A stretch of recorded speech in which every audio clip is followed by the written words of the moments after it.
Into the Alps, and the Tour enters its final phase, its most important phase.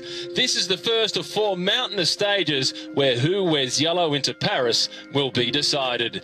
It's the reigning champion Chris Froome who the challengers are trying to dethrone, but so far he's shown no signs of relinquishing his crown. Hello and welcome to stage 17 of the Tour de France, where the action starts in Bern. Stage 17, and it starts in the Swiss capital of Bern, and it makes its way through the Swiss Alps to Fenno-Emerson. It's a 184-kilometre stage. It's got 2 Category 3 climbs early, but at the back end, it's a Category 1 climb followed by the last ascent to the finish line. This is a stage with a mountaintop finish.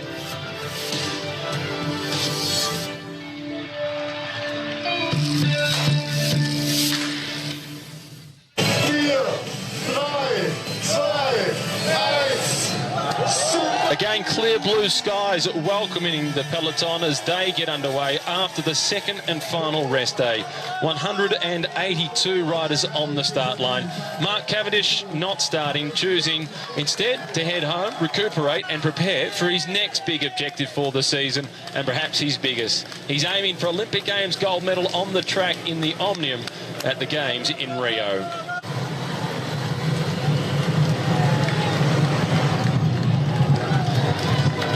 When the flag came in to get racing started, it was a very aggressive start. In fact, across the first hour, they covered 51.8 kilometres. That's the fastest we've seen throughout this year's tour. Second fastest was just before the rest day, and that was on the stage where we saw Tony Martin and Julien Alaphilippe right off the front and covered 49.5 kilometres in the first hour. But if you can remember just from moments ago, the course profile for today, it was a tough start, and they averaged almost 52 kilometres per hour. Strong breakaway group up the road. This is Greg van Avermaet amongst the chasers trying to get across. He's got Alexei Lutsenko sitting behind him from Astana, followed then by Thomas Voeckler.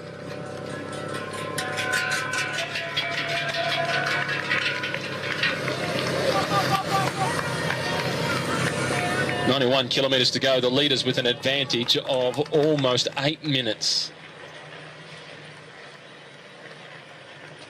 They've been over 1 climb already, and it's a Category 3 climb, and it was Rafael Majka managing to collect the points, as he is in the leading group along with Peter Sagan in the green jersey.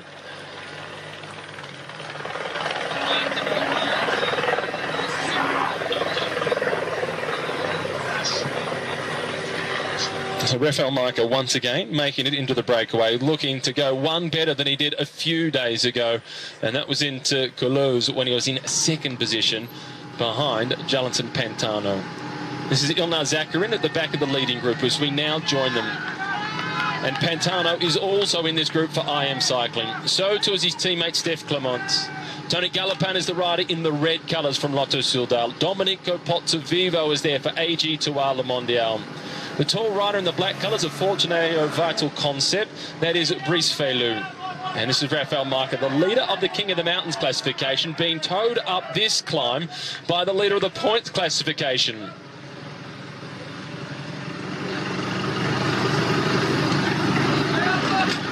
They are well ahead of schedule.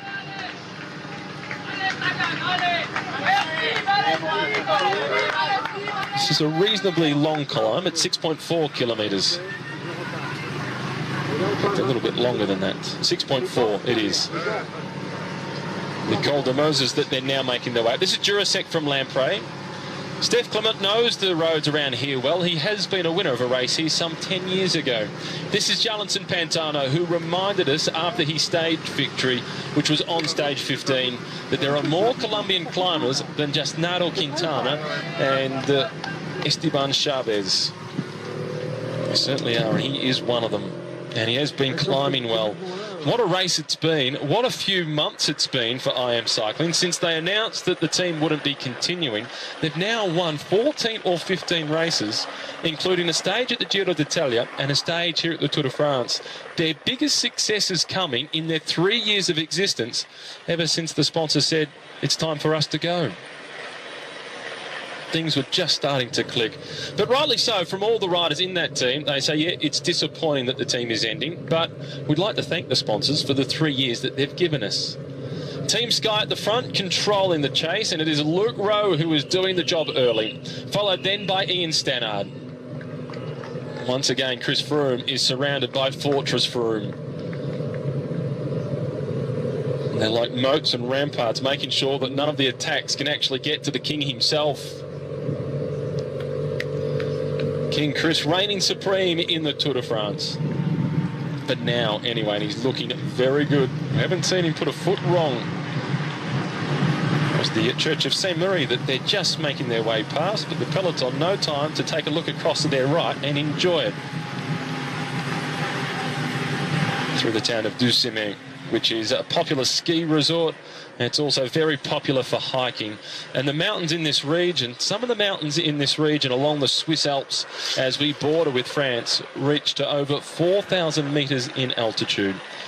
The highest point in this section that we're going through today goes up to 4,274 metres. In the next couple of days, we'll go towards Mont Blanc, which is almost at 5,000 metres. The roads don't go over the top of those climbs, which I'm sure the sprinters who remain in the race are very grateful for.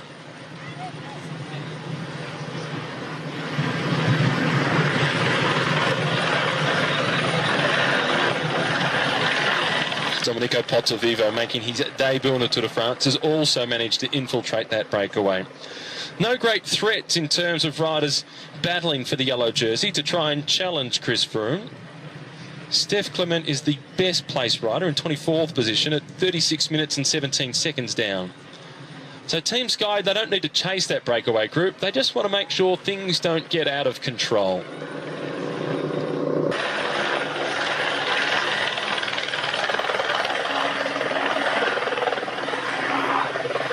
So 9 minutes now, the advantage for the leading group of 11 riders. Steve Morabito is also up there for FDJ. And when we get onto the final climb today, you'll see more signs for Steve Morabito than any other rider. There he is in the white and blue colours, the white Nicks, just going through the picture. Swiss climbing sensation, Steve Morabito, former teammate of Cadel Evans at BMC, and he played a crucial role in supporting Evans to win the Tour de France in 2011. And now he gets the chance to ride for himself, Morabito. He did get brought across to this team as he's now in discussions with their sports director, Ivan Matteo, and collecting some food and drinks along the way. He did get brought across to this team to try and play the same role for Thibaut Pinot as what he played for Cadel Evans. But with Thibaut Pinot out of the race due to bronchitis, Morabito has got the green light. Vauclair at 45 seconds. The next group further down the road that you can see at 1 minute and 25 seconds, we join them now.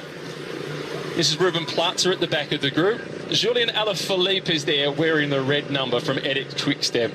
Serge Pauls at the front, the white colours for Dimension Data. Rui Costa for Lamprey, the former world champion. And Alberto Lasada is in there for Katusha in the red colours, sitting in second position.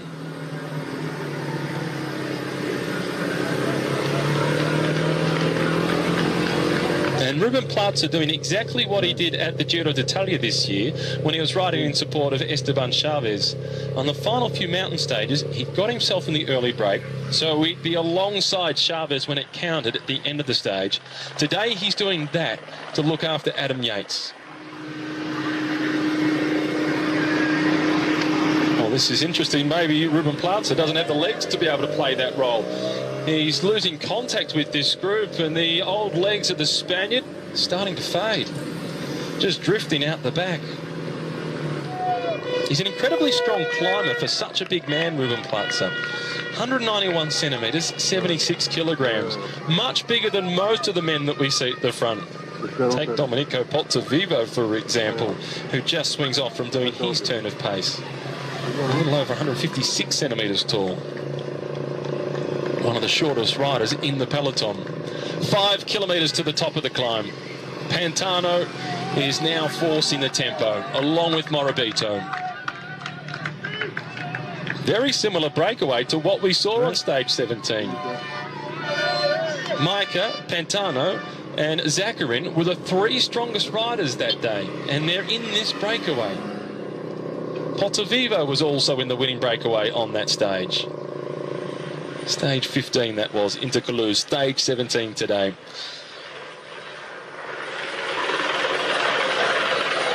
The snow-capped mountains of the Swiss Alps.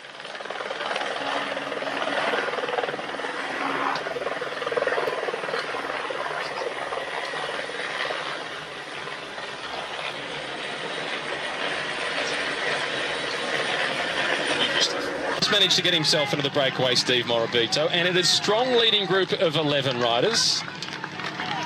Domenico Pozzovivo has returned.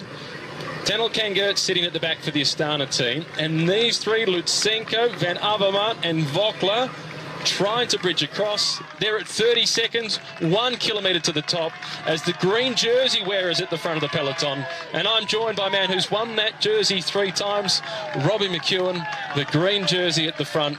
Peter Sagan, he's bringing a whole new meaning to the points classification. He is Mr. Everything.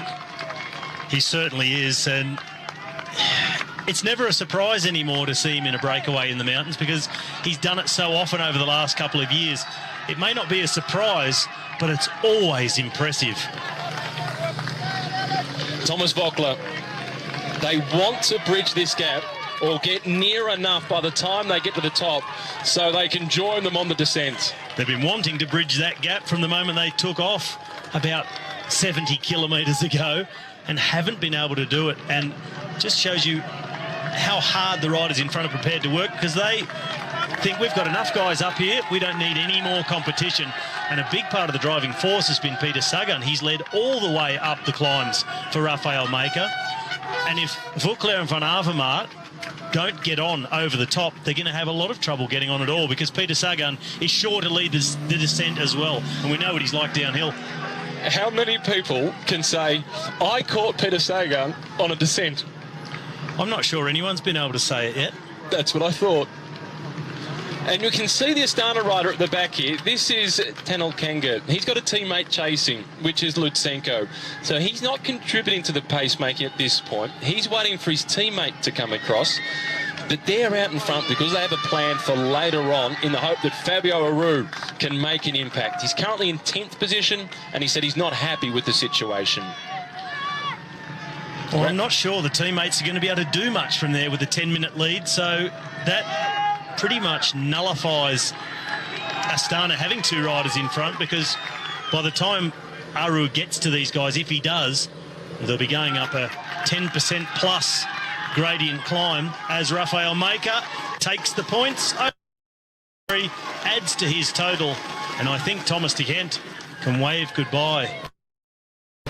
Thomas de Gent suggests by not getting in the breakaway, he might have tried, as we see Vogler sprinting, not for the points because there's no points on offer. He's sprinting, as you mentioned before, to get in contact before they start going downhill. And it's a long descent followed by a long valley road. And a little bit of an arm sling, practicing perhaps to ride the Madison at future World Championships. Van Avermaet of this group is going to be crucial on the way down. He will be, in the body language of Van Avermaet, he looks like he's really on the limit. Got the shoulders rocking all over the place. This is Alaphilippe, Serge Pauls. And just sitting on the back of those two is Alberto Losada from the Katusha team. These three, they are chasing behind Van Avermaet, Vogler and Lutsenko, and they have even less chance of getting on to that Peter Sagan-led group. When there was a stage of the Tour d'Avenir to this finish line in 2006, it was an individual time trial. Steph Clement, who's in the breakaway, he won the stage. The only other rider from the top 10 that day that is in the race is Serge Pauls, who's in this break trying to go across. So they've obviously got good memories of the area. Almost over the top, Julien Alaphilippe wearing the red number today after that big adventure off the front with Tony Martin. How impressed have you been with Julien Alaphilippe? Well, he just doesn't have an off button, does he? All day yesterday with Tony Martin in the front and up the road again. But it's one thing to be able to get in the break day after day, but every time you do, you're using precious energy that you don't have to utilise the next day. And you see now, he's not able to keep up with the guys who are trying to go across. Van Avermaet, Vogler, he can't follow them. Any other day you would have thought Alaphilippe will follow those guys. He's a winner of the Tour of California. He's performed well in the mountains, but it really does start to eat into those reserves, and you just don't have the same amount of energy at your disposal when you go so often. Which can draw us to a conversation about the riders battling for the top 5, the top 10, or the podium, in fact, and trying to challenge Chris Froome. Everybody's been asking, when do the attacks come? They've got to attack. But you've got to economise with your energy. Because if you look at Van Avermaet and Alaphilippe fresh, Julien Alaphilippe is a better climber than Greg Van Avermaet. We've seen how much energy that Philippe has spent, and he hasn't been able to recuperate. So when you look back to that top 10, and a lot of people have been saying, when are they going to attack Chris Froome? They haven't wasted energy to this point. They can't afford to, because these 4 days are enormous. And they're going to attack when they think the moment has come that they can take it all the way. It's no good going out on an audacious attack and then being like a car running out of fuel, stranded on the side of the road. The bunch comes back past and you've blown yourself up. So the riders, they know themselves very well from training, from using the power meters, going on their heart rates. But at this end of a Grand Tour, it's all about feeling. And someone needs to take the risk of running out of gas, losing everything they've got at the moment, a top 10 place or a top 5 place on GC. Risk, see that going out the window to try and move higher. A 4th or 5th place overall, yes, it's good. It's a good performance, but nobody's going to remember it except your family. Get out and have a go. And Richie Porte is one of the names that comes up in this conversation. Richie Porte is in 7th position, 4 minutes and 27 seconds down. But his legs have shown that he's good enough for 3rd. He's good enough to be on the podium. It's just that puncher that he had on stage 2. He's made the point that the final 3 kilometres today seem to go forever.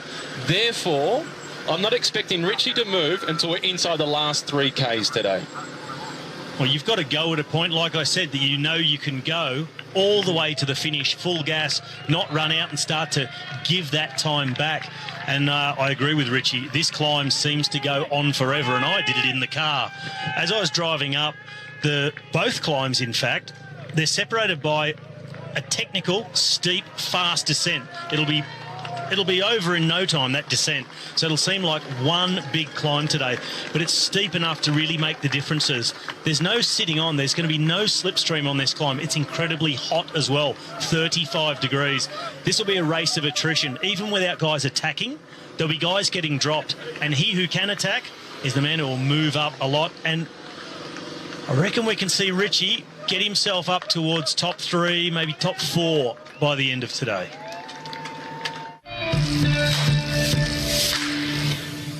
Day before we rode into Bern and the riders looked forward to a rest day, everybody on the limit.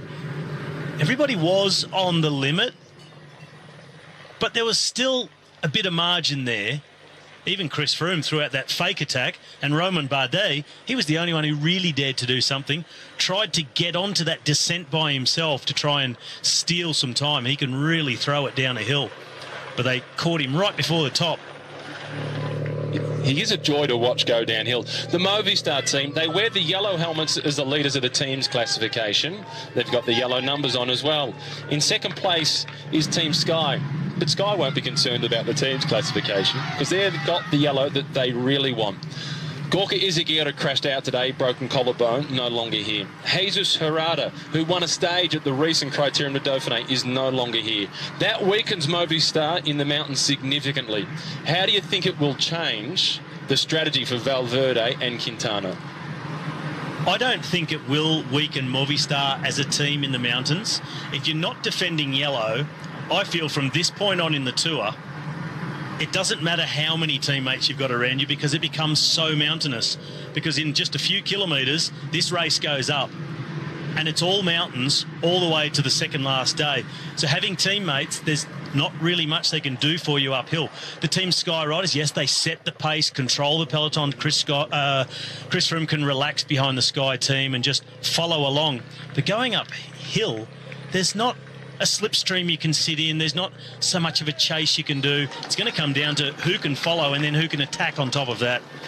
Be handy, though, to have Wout Poels. He can neutralise attacks for Chris Froome, but the thing is that Froome still has to do the pedalling. He has to put out the wattage to close the gap as well. That's the problem. It's not like sitting on the flat and sitting in the slipstream. If you have a guy like Poels closing the gap, you have to at least be able to follow him. And if you blow up, teammate, schmeme, mate. Yeah, if you can't do the job, it doesn't matter how good your team is.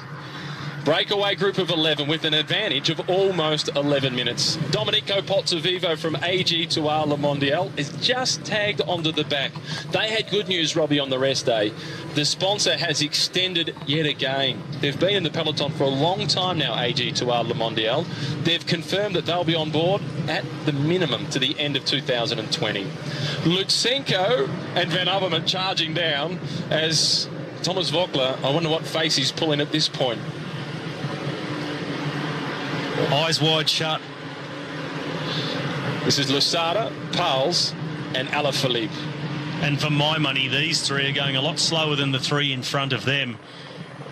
And doesn't look like the trio of Van Avermaet, etc., are making much ground on that front group.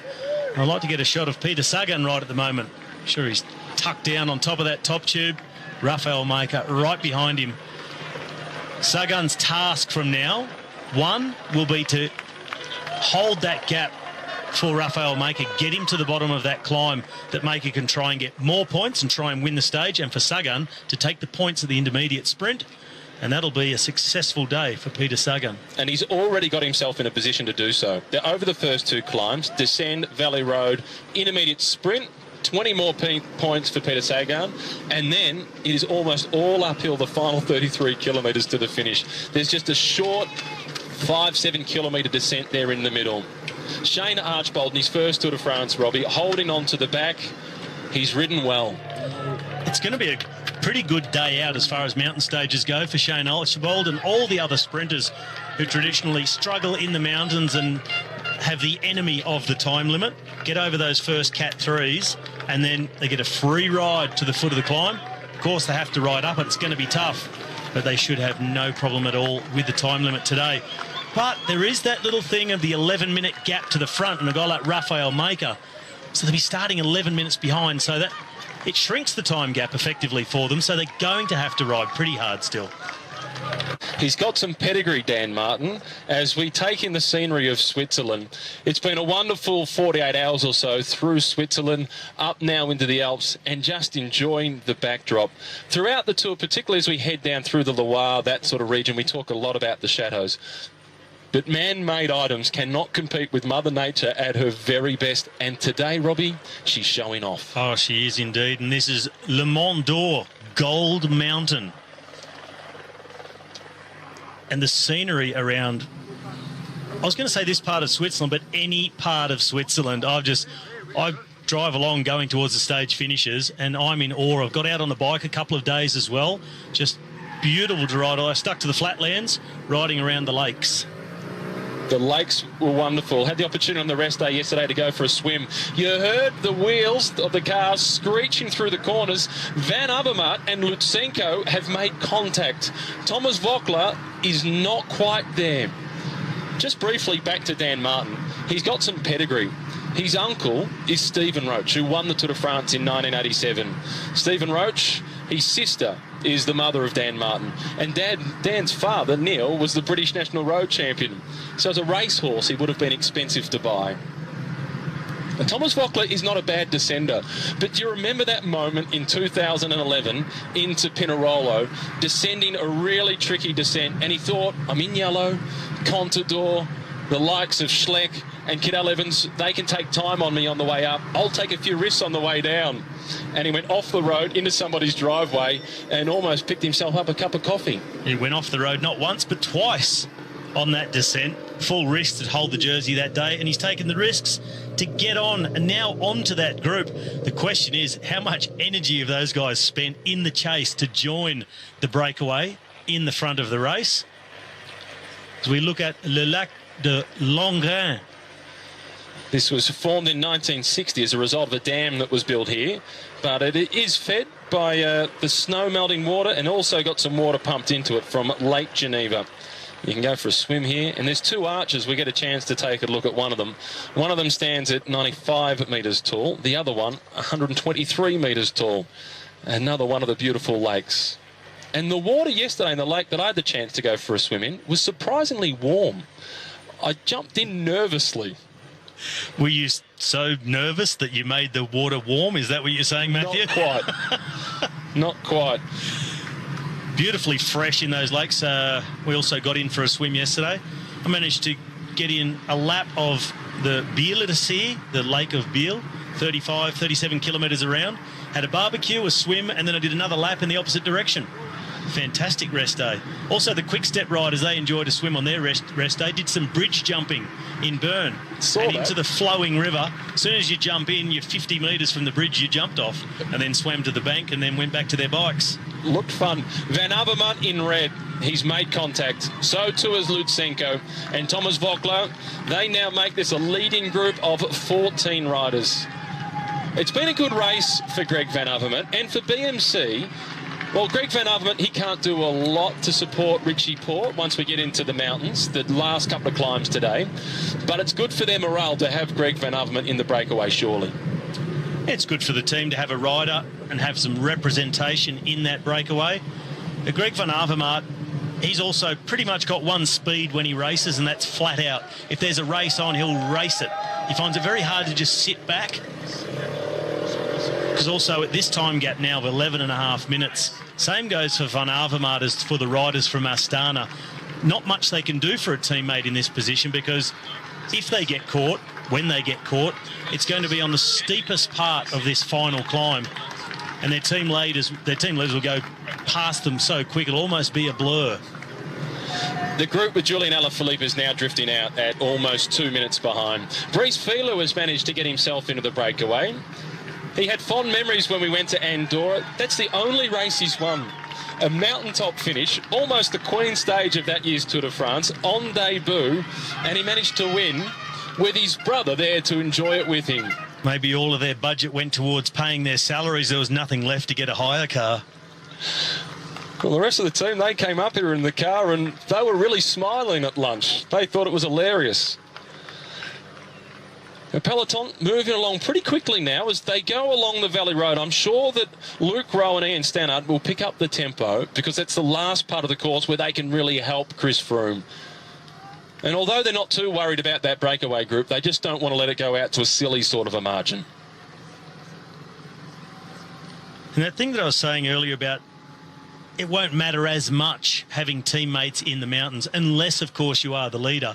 And we've seen Team Sky on a number of occasions ride a little bit slower uphill at the pace set by Stannard and Rowe to keep them on board to ride in the valleys. That's where it's really important for a team leader, the guy leading the race, to have teammates to do that sort of work. But if you're a Quintana or a Richie Porte not leading the race, well, everybody's just sitting in the line along those valleys. It makes no difference to them, because once the race goes uphill, starts to split and they're on their own, them against Chris Froome. That's the point I'm making.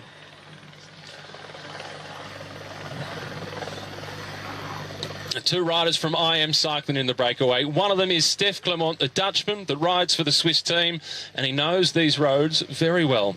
He was here in 2006 riding the Tour de l'Avenir, which is the race of the future, the crystal ball towards the Tour de France, a race that Nairo Quintana has won in the past. So, given that he's won here before, we thought it best to catch up with Stef Clement before the stage got underway. Here he is, talking before the stage, and now he's in the breakaway. It was an uphill time trial, and most of the time you take a normal bike.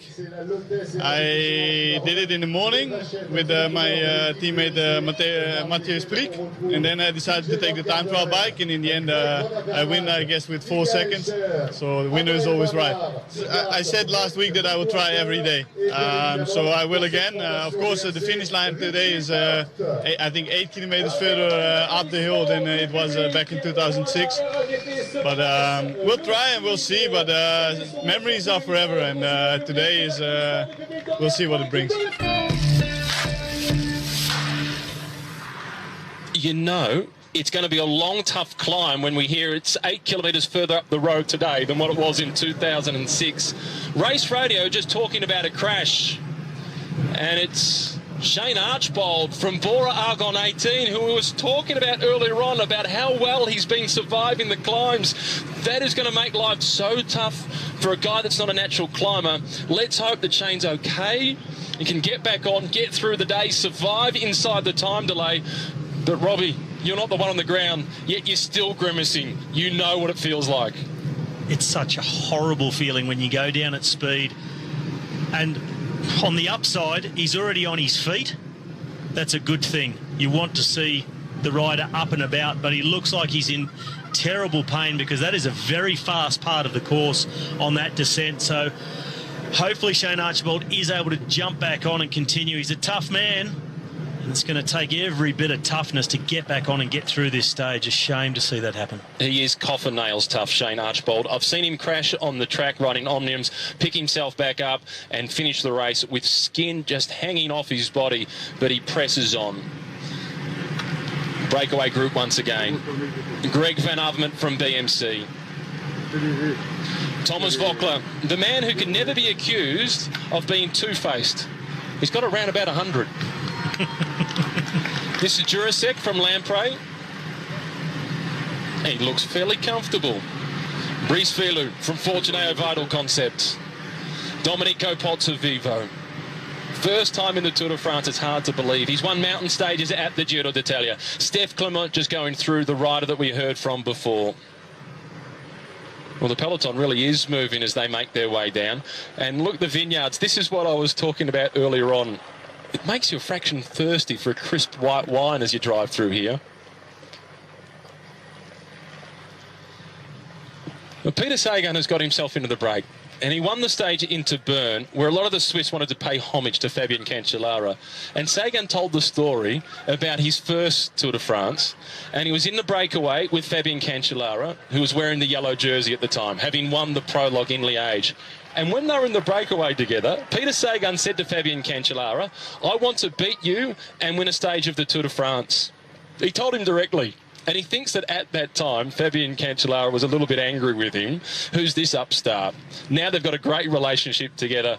And Peter Sagan made it pretty clear he wanted to beat him because of his respect for him.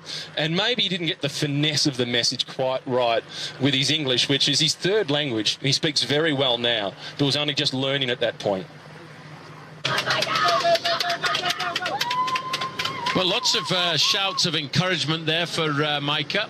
He's become very popular, and well, there's a move there. There's an acceleration coming from the front, and that is Tony Galopin, Frenchman on Team Lotto, and there's no reaction at all there. He was at the front, he could feel the tempo, and he could feel the work that was happening, and he goes straight out on the attack. Galopin, well, if he wants to get himself something out of this stage, he needs to build up a big advantage before we start the final climb of the day, because Jarlinson Pantano is an extremely... There's another move now. This is the moment when they've started to say, okay, well, we've all been friends so far, and now's the moment when we really need to go out on the attack. That looked like Lutsenko made the move there, number 26 from Astana. He's got a teammate in the back, Tanel Kangat, and there's no response there. Well, you know, we're looking at 27 kilometres to go. Tony Galopin, he hasn't actually had a win since last year when he won a small criterium or an exhibition race in Calais. And before that, his last victory was way back in Paris-Nice in March 2015.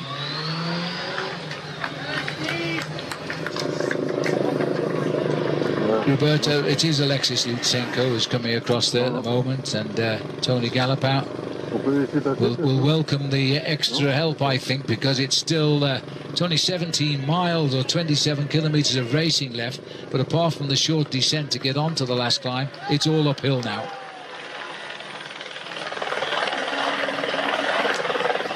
Well, now just look at this, Paul. These are beautiful structures. There's lots of these in Switzerland because it's such a hilly country, and they've managed to tame nature with these wonderful viaducts here. Well, some serious engineering in this part of the world, whether it's the incredible viaducts we see or whether it's the tunnels. But the main field now there, you see, Phil, that little roundabout, that is the start of the climb. And in fact, I was hearing over race radio that Trek Segafredo and, of course, Movistar have come to the front to really lay it down. But look at that. The white jerseys of Trek Segafredo in the second row there, waiting to try and launch their man, Bauke Mollema, into a good position. This is the way it had to be today. The two riders, Bauke Mollema for Trek and Nairo Quintana, they've got to come up here now. We should also look out for the white jersey as well of Adam Yates on the Orica Bike Exchange team. already riders slipping off the back of the race. This is just a long, steady slog over the plains of the vineyards, the Col de la Forclaz. Then we get the descent. Then we'll turn to the right. I hope they turn to the right because they come down so quick to this right turn. And then they start the climb up. Well, they continue to descend for a little bit longer. Well, yeah, the climb is not very, the descent is not very long, maybe 4 or 5 kilometres. Then there's a very sharp turn to the right-hand side, and that's when the final climb of the day starts. I would say forget about clamps and things to get up the mountain today. Maybe the best thing would be to have a parachute on the back because there's a certain amount of paragliding. These two riders are now starting to build up quite an advantage. They've got about 20 to 25 seconds and there's been no response at all from any of the other riders. I get the feeling that Rafał Majka is biding his time as he did on the other day when we went down to Culoz, and so too is Pantano. Pantano there moving up into 3rd position in the white jersey. Well, there's Rui Costa, I think it is. And he is in trouble at the back of the peloton right now. A lot of this whole group has been detached here. Steve Cummings is here as well, the British rider. And I'm hearing that I think it's Samuel Dumoulin has been distanced there, not Tom. But I'm not sure because they're not showing the distinction. Well, this first part of the climb will be a sorting out process. In fact, you can already start to see just at the front of that line a small nucleus of riders forming. What you'll have is 10 or 15 riders at the back trying to hold on to position. Well, in fact, that's John Degenkolb. All the sprinters in this group now, they've done for the day. Just their job to get home now. They won't worry about the race that's still to come. These are the two leaders. Alexis Lutsenko is the rider at the back, former under-23 road race champion, and in front of him, as we still have 7.8 kilometres, nearly 5 miles to climb to the top of this goal. Tony Galopin, though, he could handle this. Well, I think he needs to get himself a little bit of a start before he starts this final climb of the day, because this climb, I mean, it really is a beast. Driving up it this morning, it almost took your breath away. Number 8 there, just slipping away. That's big old Ian Stannard. His job done on the flat part of the stage. Also slipping away, Luke Rowe. He's one of the flat men, the important riders on the flat part of any stage for Team Sky. Now they're handing it over to Messieurs les Grimpeurs, as they say in French, the climbers on Team Sky.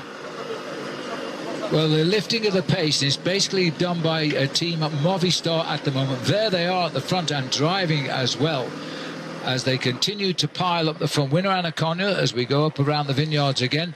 This really lifting the tempo now. It's come on the climb before the finish climb. That's what they have to do. Indication today is to see just how that man there wearing number 11 is going. Has he been playing a poker game? Has he got the form? He's talked throughout the whole of the build-up to the Tour de France about these next 4 days. Well, Astana, who really haven't got a leader right now, but they're keeping a lot of men up on that leaderboard, and Nibali said he doesn't want to win, but they need to lift Fabio Aru a little bit higher up. Well, I think, Phil, anybody in this race who's been careful with their energy through the first 2 weeks of this race, they're going to benefit from these last 4 days in the Alps, because if you're feeling fresh, you could pull back 30 seconds to a minute every day over the next 4 days, and that could completely change the look of the overall classification. Tanon Kangart coming back from the chase group there towards the peloton. He's been picked up. Flag of Wales on the corner there. And a change of jersey for Peter Sagan because he's happy now just to ride home today. Well, consolidated in that green jersey. It just gives you an idea of... He's got to get his radio sorted out. It just gives you an idea of how powerful this man can be. Let's not forget, Phil, he's riding up a first category climber, changing his attire. I would suggest that he's probably taken off his undervest, which he had on earlier on, because over the next part of this race, he's going to get very, very warm.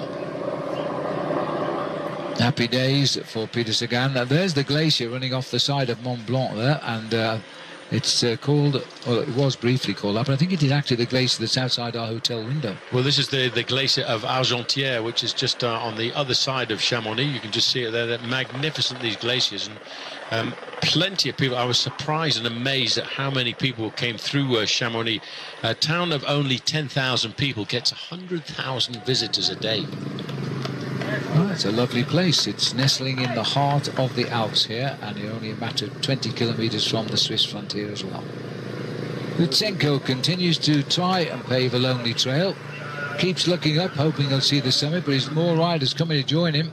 Well, the rider on the front all of the time has never asked for any assistance at all is Steph Clement. That's him there, just sitting on the front of this group. Thomas Vogler in second position. Steve Morabito lives 30 kilometres away, Phil, from the race circuit today, so you could say that he's the regional of the stage. And Micah, in the white polka dot jersey there, he looked to be having a little bit of a difficult time in the early slopes, but very often in the early kilometres of a climb, he always seems to be in difficulty, and as we get further up the climb, he seems to recover and find his own rhythm. Little more acceleration here. This is a fine piece of pedaling by Lee Howard here as he comes up behind. 20 kilometres to go as we see the riders coming up here. Let's check in with Jens Voigt. Jens. As we can see, Steph Clement doing all the work in the front here, right there. He's doing it for his teammate, and he won a stage 3 days ago, so he is ready to repeat that win. So I believe he is doing everything he can to keep in control. There we see number 79. He's just sitting there waiting for his day, for his moment to attack. And I would be surprised if he is not looking good today and not trying to go for another stage win. Well, we'll see. I mentioned Lee Howard there because I really meant his teammate, Steph Clement. Here comes Rafael Micah, seeing the sign. I wonder if Thomas Vogler is going to try and out-sprint him as he did a couple of days ago. And Vogler just annoys his riders. No, this time he won't.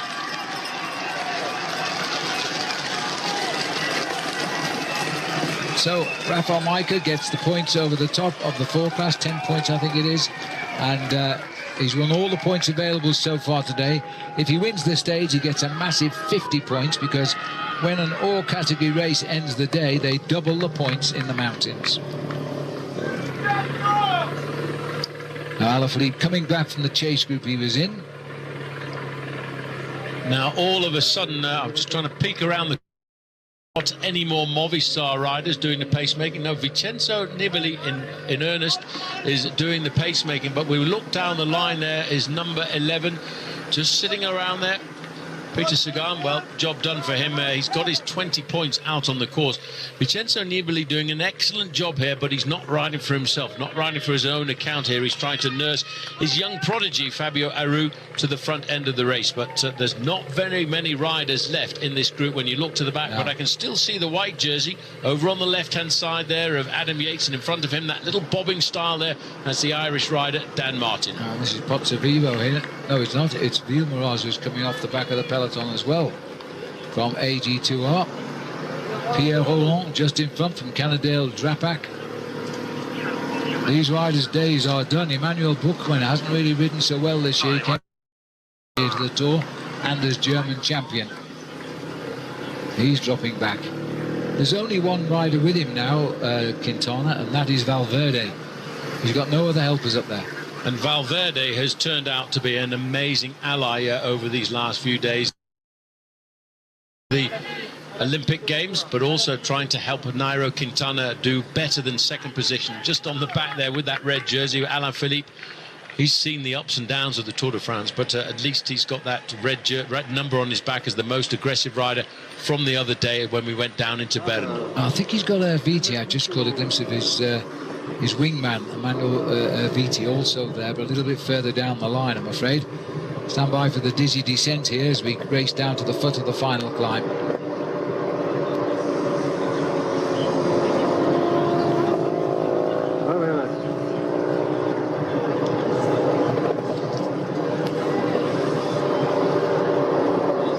Steph Clement knows these roads well. Just having a look at the attack going forward there, Phil. This is Steph Clement on the back of the group, and I would not be surprised if that wasn't Jarlinson Pantano who made the move on the descent, and with the man who he beat to the finish in Culos just the other day, and that, of course, Rafael Micah. We've just gone to 15 kilometres to go, and it could be a case of deja vu for these two riders when we start the last climb. So here we've got the riders who finished first and second on the stage into Culos, looking over his shoulder. Micah says, no, it's all up to you, mate, for the moment. I know how good you can sprint when it comes to the end of a race like this, and he's doing everything he can to stay in contact, but he has managed to get himself maximum points over the top of the climb, over the Col de Forclaz. It was Maika, Vukla and Morabito. Vukla, normally himself an exceptionally good descender, he hasn't made the junction. These two riders now there is not too much. I've just noticed 3 kilometers to go to the start of the final climb, and it's just a shade inside of 11 kilometers of climbing up here to the heights in the Alps of 6,500 feet, just inside of 2,000 meters. Main field, well, they're an awful long way behind at 10¼ minutes. Very shortly, about 2 kilometers to go, they'll have that very sharp bend. This is Bryce Felu just on the back. The other rider in there from AG2R, just trying to stay in contact there. That looks like it was Pozzo Vivo, just. Look at the speeds there. We get a chance here. 65 kilometers now, 75 kilometers now for the chasers, who are not much more than 300 meters behind. Well, here we go, Paul. We're back on the road to Culoz. The same two riders holding off the peloton. I wouldn't bet against it either. Well, the difference is, Phil, that was a downhill finish into the town of Culoz and a flat sprint over the final kilometre. Here, you have to get caught when you cross the finishing line, because the road continues to climb up to another 400 or 500 metres after the finishing line, so it is a serious uphill finish. Peter Stettner here, just finding it a little bit rough at the moment. In front of him is Damiano Caruso on BMC. Dropping away from a very small main peloton now. Here it is. Let's go and have a look in there. Sat at the back now, ready. I'm a bit surprised it's Geraint Thomas. He looks like being the next to go off. That's an indication he's not too comfortable there, but to just look how many riders are left for Team Sky. The only way, I think, to put Chris Froome into any difficulty is to try and isolate him on this final part of the climb. Further on, as you said, we've got 2 races going on today, the race for the victory. I just think that Jarlinson Pantano is a slightly better climber than Rafael Maika. Maika's done a great job so far. They're about a kilometre away from that right. Well, here it is. There's the right-hand bend. Whoa, let's watch this. Oh, our cameras are cut away. Oh, now go. The reason they cut away, Phil, was because Geraint Thomas has been left behind by that group, and now he's obviously paying for all of the work he's done in the early part of the event. Well, he's got a long slog up to the finish today. The first two are around that corner, but they're now going downhill pretty quickly.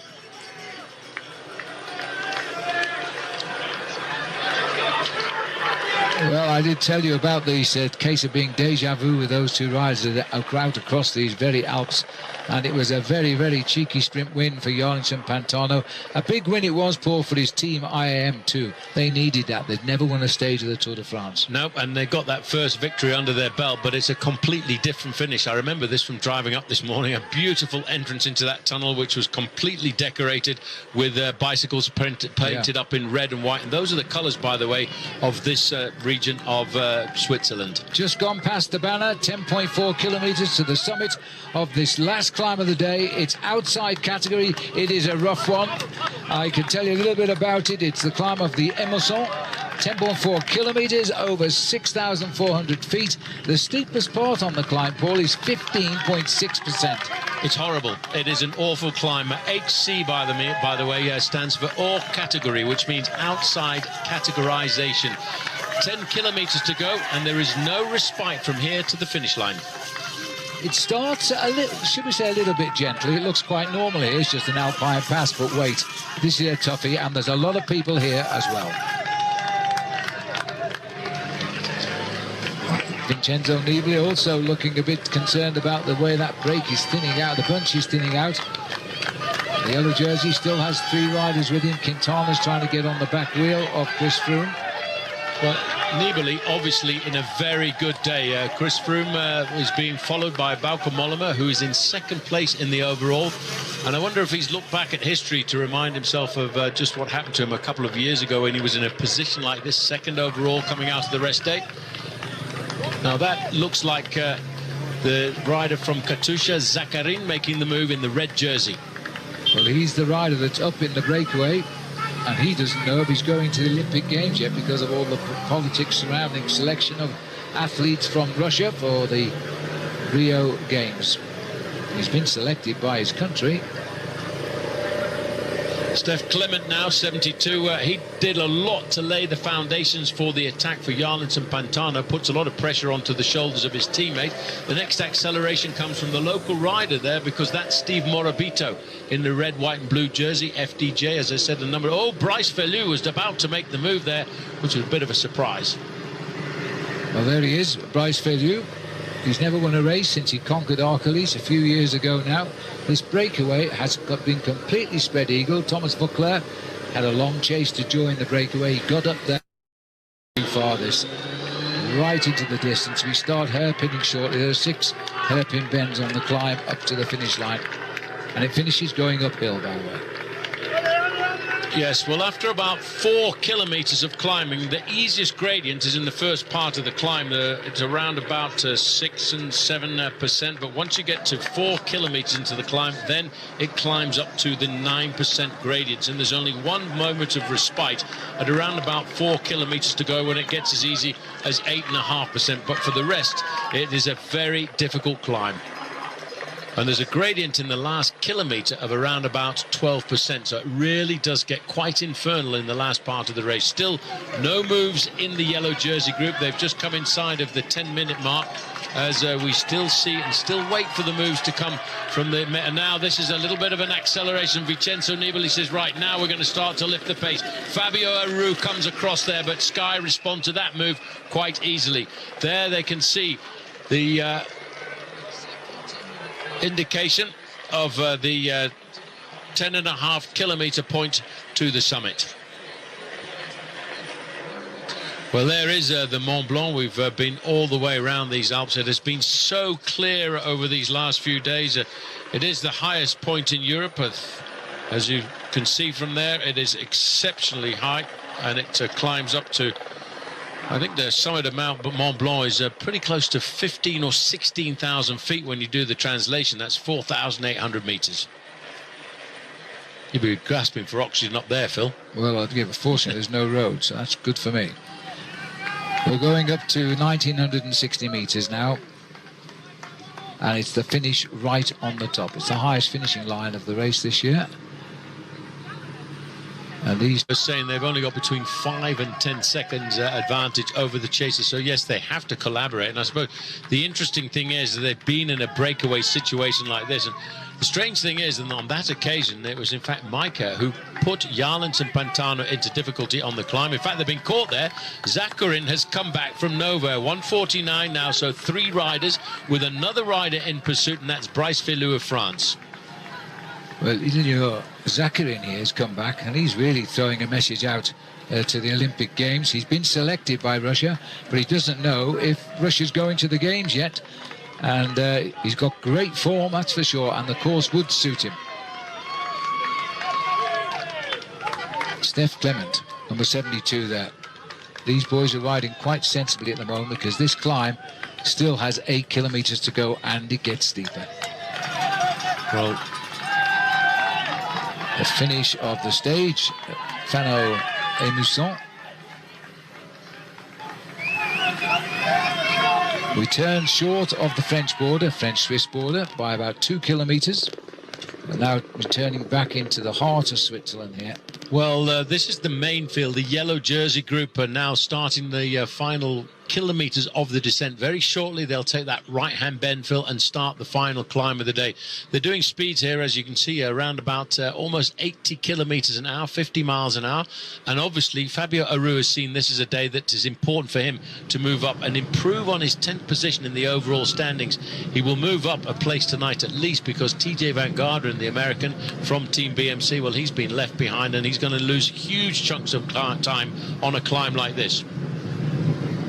21 riders left in the main chase peloton. A little bit of cramp creeping in there by the look of it. That rider is actually Mark Elizard, I think. Elizard at cramping up. He's still at the back of the yellow jersey group there. Yeah, Zubeldia, no stranger to finishing in the top positions in the Tour de France, but here he's just going to try and hang on for as long as possible because he realises how important it is for Bauke Mollema to have a teammate up alongside him, because when this race starts to split up, it's important to have a teammate there in case you have a mechanical problem or need somebody to pace you over, so just to get you back into the race. The snows on the north side never melt completely throughout the summer. So we're now looking at three leaders. Zakarin, the rider we're just looking at there in third position, rode across the gap. He was expected to be a top man in the Giro d'Italia, but a crash out of the Giro d'Italia forced him to change his plans for the Olympic Games. And so not very long after he had that nasty crash in the Giro d'Italia, he was on the rollers. He was getting himself ready to train back up for this race. The team put him into this race to try and use the Tour de France as preparation for the Olympic Games, which is now for all of the Russian athletes is over it, but he needs to preparation. Looking down in the valleys, I mean, it is quite magnificent today. We're right on the edge of the Haute-Savoie, which is mountains, the High Savoie. This is the Italian side, and it really is one of those magical days there as we look at these live pictures of the race. Attacks at the front. He's gone with 6.5 kilometres and the steepest parts of the climb. He has accelerated just like he came across to the leaders. There is a reaction, but it's not coming from Rafał Majka. He has no more in those legs with that acceleration. It is Jarlins and Pantano. Well, Pantano already has a stage for the man who wears the polka dot jersey. Phil, he's not one of the great climbers. He's great when it comes to getting into breakaway situations like this, but he just cannot respond to these kind of vicious accelerations. The change in pace on a climb is so difficult to respond to, but one man did, the Colombian rider Jarlins and Pantano. I don't think Zakarin there, Phil, expected him to come back. Zakarin's only won one race this year, but he's been very, very consistent. He was fifth in the one-day classic, Liège-Bastogne-Liège. He finished fourth in Romandy, which is in Switzerland by Geneva. He's not very far away from Geneva. And he was fourth in Paris-Nice, where he won a stage of that race. Now then, I wonder what language they're speaking as he tries to speak to the Colombian. Well, whatever was said, and I suspect they spoke in English to each other. It looks as though they've decided to... And another acceleration. You know, you must have taken a look at the face of Pantano and thought, I'll try once more, and it's going to work for the moment. Well, he's hit him very hard. Pantano now a bit losing metre by metre. He needs to get back into some form of rhythm with that. That was a very vicious acceleration coming from Zakarin. Well, his only Grand Tour stage win ever was last year on the 11th day of the Tour of Italy, the Giro d'Italia. A man who does not know if he's going to the Olympic Games, but he has been selected. And they say the course suits him. I think we can see why now. It's very hilly. Zakarin totally committed. He's tried a number of moves this year in the Tour. None has worked out yet. The Basque flag is flying under the nose of Pantano. He's still an awful long way to go. He's made it very, very early, and there's room for Pantano to actually recover from this. You can see written all over his face, Phil, the pain. He wants to win today. Maybe it's a bit more special for a Colombian to try and win today as well, because it's Colombian National Independence Day. And Nairo Quintana of Zakarin is going to be hard to pull back, while in the yellow jersey group, all of a sudden a race that's been dominated by Team Sky is being dominated by a different team. This is Vincenzo Nibali of Astana, not riding for himself, a former Tour de France winner, riding for his prodigy, and that of course is Fabio Aru, who's sitting right up there in third position in that line. Another interesting point was they didn't travel up here this morning. Many of them slept up here overnight to make sure that the job was done. Look at the face though here, Phil, on Jarlins and Pantano. Now, is this a move here? Because Valverde. This is Valverde who's stretching the legs. He's come to the front. There'll be no move from Team Sky. It's up to the others to get the seconds back. They'll just let the pace slow down. They're not going to waste their energy today. Well, actually, I just noticed now coming up alongside there, you can see a little bit of a gap starting to appear by Chris Froome. All of a sudden, his teammates might be ungluing him. Watch Pantana here. Quintana, sorry, watch him. He must have seen that gap open. Why doesn't he attack? He can't. Maybe he can't, and maybe he's waiting. It's a playing game at the moment, but towards the top of this climb, there will be some serious truths. I take my hat off, though, to the man over on the left-hand side there.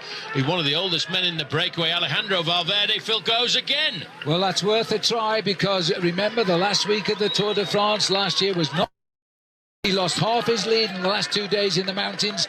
And oh, Phil, look, all of a sudden, Froome again losing a little bit as they see it, and now dripping by.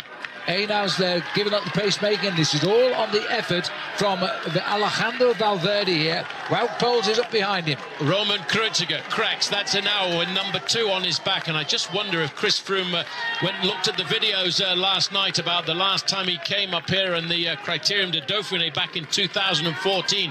He was dropped and left behind by Alberto Contador on that occasion, and he lost his overall lead in the race. And he lost to Contador by just 20 seconds. And the way this Tour is going, those seconds will count. He's going to hang on, but if Quintana has got anything in those legs, he's got to go. He's got to gain, even if it's only 20 seconds. Well, he's right on the wheel of Froome. Yeah, Wout Poels and Nieve are sharing turns at the front. Of Froome just keeps looking down that gangly, ungainly style of his, and you just can't read how his body's going to react. Well, this man is reacting to the crowds now at 2 kilometres to go, and having driven this part of the course, Phil, we know that the barriers will start in about 400 metres time. Just around that corner, he's inside 2 kilometres from the finish. Concentrating, hurting, he knows he's under 2, the feeling must be great. And they're not going to counter the move, they're more concerned about the yellow jersey. Well, I'll tell you what, Phil, Sky at the moment are nursing Chris Froome. Richie Porte is sitting there in 4th position there, right on the wheel of Nairo Quintana. Quintana comes up alongside Froome just to have a look into his eyes, maybe, just to see how he can, if he can read. Well, I must confess that I really think now that Richie Porte might make a stab. Number 91 down there, he's watching riders go. They don't need to panic on the attack of Dan Martin. Dan Martin is 9th overall, but he's lost himself more than 5 minutes. So, again, I would think that Chris Froome will be waiting to see if he's going to get any moves coming from the riders closer to him. Now, watch out. Aru. He looked to me as though he was getting a bit twitchy there on the right-hand side. But even Aru is quite a long way back. Aru is actually behind Dan Martin at the start of the day in 10th place overall. But you will see a move come from Chris Froome if there's an attack coming from Bauke Mollema. Well, here comes the Irishman now, looking over his shoulder there. He's got a gap, but he's still a long way from the finish. He's a lot more than 1.5 kilometres, of course. Froome, I just keep wondering, Phil, he just seems to be having a hard time holding on to... Alejandro Valverde's in difficulty there, as well as Tony Galopin, who was in the breakaway early on today in the red jersey. He's going backwards. Well, it's going to become one-on-one now because Valverde's gone. Quintana can't do anything about Froome. Froome seems to be getting tired, but there's nobody can hit him. And Bauke Mollema, he's looking to profit by anybody else's mistakes. He's in the group, but he's done nothing. It's the white jersey in front of the white jersey. Well, they've slowly clawed their way back now to the... Martin not showing any fear of the reputation of these men. This is the best Martin in the Tour de France, but currently he's going nowhere. Sebastian Reidenbach slipping away off the back as well, and his name's on the wall just around the corner. 4 kilometres to go. This is for the chase, remember. The other boys will be looking for 1 kilometre to go. The other boy will be looking for 1 to go. Martin's made his move. He's been put back in his place. Quintana gives nothing away, and frankly does nothing right now. I'm just 23 and 24 years old, those 2 young riders getting practice in the Tour de France. One day either one of them might be in the position to win this amazing race. 1 kilometre to go. And on Colombian Independence Day, going to take 2nd place to add to his victory into Culosa just the other day. It's going to be Jarlins and Pantana. What a brilliant ride by this man. I tell you what, Switzerland seems to smile on him because... Look at the average speed, 25 miles an hour with those 2 climbs. That's unreal. It's unbelievable as we see Pantana, who's still not got quite up to the finishing line. But I was just about to say it was in the Tour of Switzerland we first saw how well this young man was riding when he won a stage there and finished in 2nd place in the overall standings. Oh, the cars have been sent away, what they call the deviation. So now you're on your own to take the glory of the day.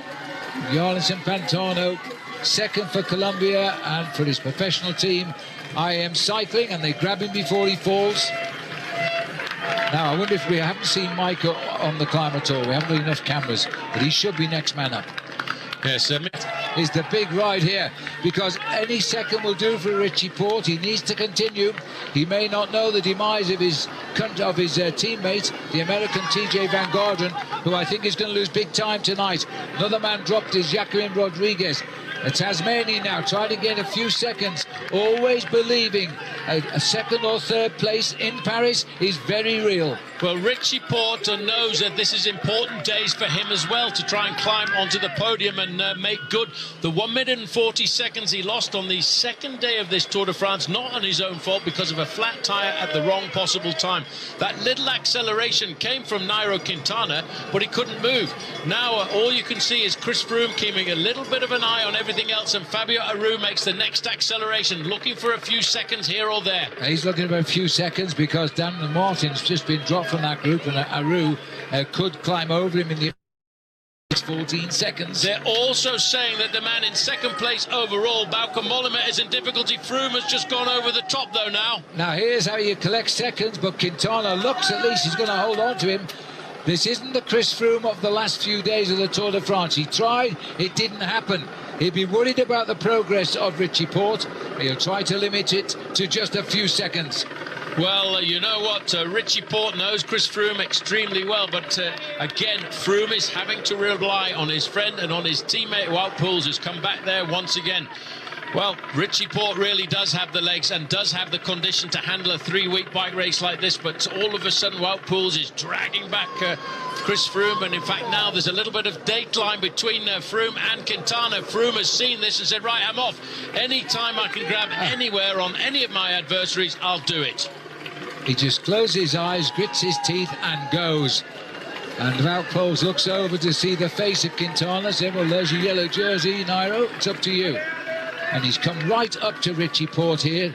Porte is gaining a little bit of time. You could see him up to 6th overall tonight.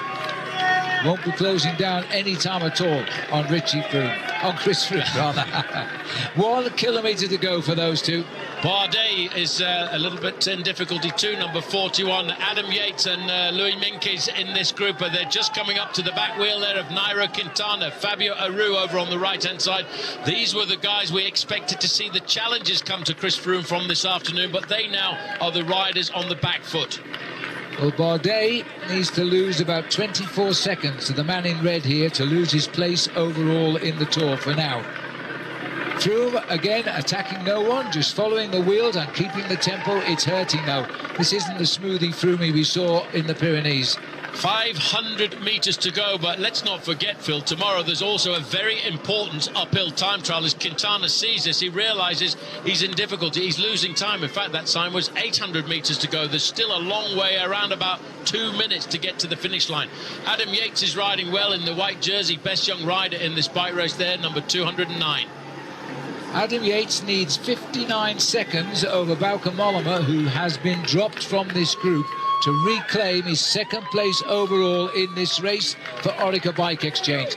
We've gone up again to Richie Porte here. He's kicked again. You wouldn't think the table are the best of friends. Chris stays in his house in Tasmania, but today it's different.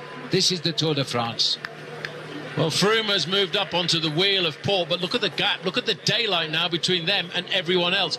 Nairo Quintana, Phil, tried once again to come across that gap, but he couldn't distance the other compatriot, the other adversaries in the group with him. Porte is racing here to climb 1 place certainly, and maybe 2. I think it's a little impossible to climb 3, but he could be in the top 6 tonight. Just look how much pain Fabio Aru is going through, number 21 there, just to stay on the line there. And Adam Yates accelerates. That's an amazing thing to see, because these riders are putting Nairo Quintana into difficulty. He is racing to claim 2nd overall. Bardet has gone straight over the top of that, the young rider from AG2R, but Adam Yates is still on his wheel. Louis Meintjes. These youngsters are putting Nairo Quintana, who's talked about the last week of the Tour for 3 months, into serious problems. Richie Porte goes up towards the summit here, and he might well be climbing up 1 or 2 places. Bardet might be saving the day with that late attack. They'll all come out in the wash. As Port sees the finishing line, he looks over at Chris Froome. Don't think Chris is worried about beating Richie Port as long as he goes across the line in the same time, which he will. And they put distance again into Nairo Quintana. Personally, I find this a very, very sad sight because he's such a popular bike rider. Well, we talked so much about this last week of the Tour de France, these 4 big days in the Alps, but Richie Port is the man who's going to use those days, Phil, to try and get what he's aiming for. He's looking for a podium position. I think the white jersey of Yates is just at the top of our picture as they come up to the line and they grab hold of those 2 riders. A good attack up the line by Port. Here's Yates, remains the best young rider. There's a little bit to the leaders, but he might well find himself consolidating. He might even go over Bauke Mollema. Yeah, Fabio Aru's the next rider in, Louis Meintjes, but the time, Phil, is what we're interested in. What is the time deficit of Nairo Quintana as he comes up to the line? He's going to lose himself, I guess, another 27 seconds, I made it there, on Chris Froome. Well, that will open the gap up for Yates as Mollema comes up on the back wheel here. And he's lost 38 seconds on the yellow jersey as well as Dan Martin starts to come in. Well, he'll just about hold on to second place over Adam Yates with that. Now coming up there is Sergio Henao. He's lost a bit of time. Let's not forget, tomorrow is an uphill individual time trial. That's Joaquim Rodriguez about to come up towards the line in the red jersey. Well, at least he can celebrate this evening because it's his teammate, by the way, who's got the victory on the stage. Oh, this is a difficult climb. The riders have had to come up this afternoon, and it's the first day of 4 in these alpine passes as we look down on the beckoning waters there. This man tried to do everything for his teammate, Nairo Quintana, Alejandro Valverde. He's lost a little bit of time a bit further up. That's Roman Kreuziger. He started the day well-placed in the overall standings in 11th place overall. Valverde, I wonder if he's laying the foundations here for an Olympic gold medal, because the Olympic Games road race is a very difficult circuit, and this man, not only is he good at long stage races like this, but he is also a very, very good one-day specialist, and that's what he's thinking about. That's what his mind is set upon here. Well, there's winners and losers on every day of the Tour de France. Zakarin was a personal winner getting the stage, but the battle was reenacted 7 minutes, almost 8 minutes behind. And Richie Port gaining time, but he's not gaining time enough yet to get on to the podium in Paris. The winner today, undoubtedly, Chris Froome, and he showed us the strength of having a great team around him. Zakarin, a great ride today, and rightly so, saying that it wasn't a big surprise. He's shown his qualities in the past. When he crashed out of the Giro d'Italia, in fact, it was on stage 19 that he crashed out, so almost at the finish line. He was sitting in 5th position overall. And as Phil and Paul spoke about throughout the stage, he has been a former winner of the Tour of Romandy in Switzerland, a very mountainous race. He won a stage at Paris-Nice this year in a mountaintop finish ahead of Richie Port, Geraint Thomas and Alberto Contador. So it's no great surprise to see Ilnur Zakarin win the stage. Here's the overall classification. It's Froome, Mollema, Yates, Quintana, Bardet, Port. It's then Alejandro Valverde in 7th position. Fabio Aru has moved from 10th to 8th. Dan Martin has held on to 9th position. And Louis Meintjes has moved from 12th into the top 10.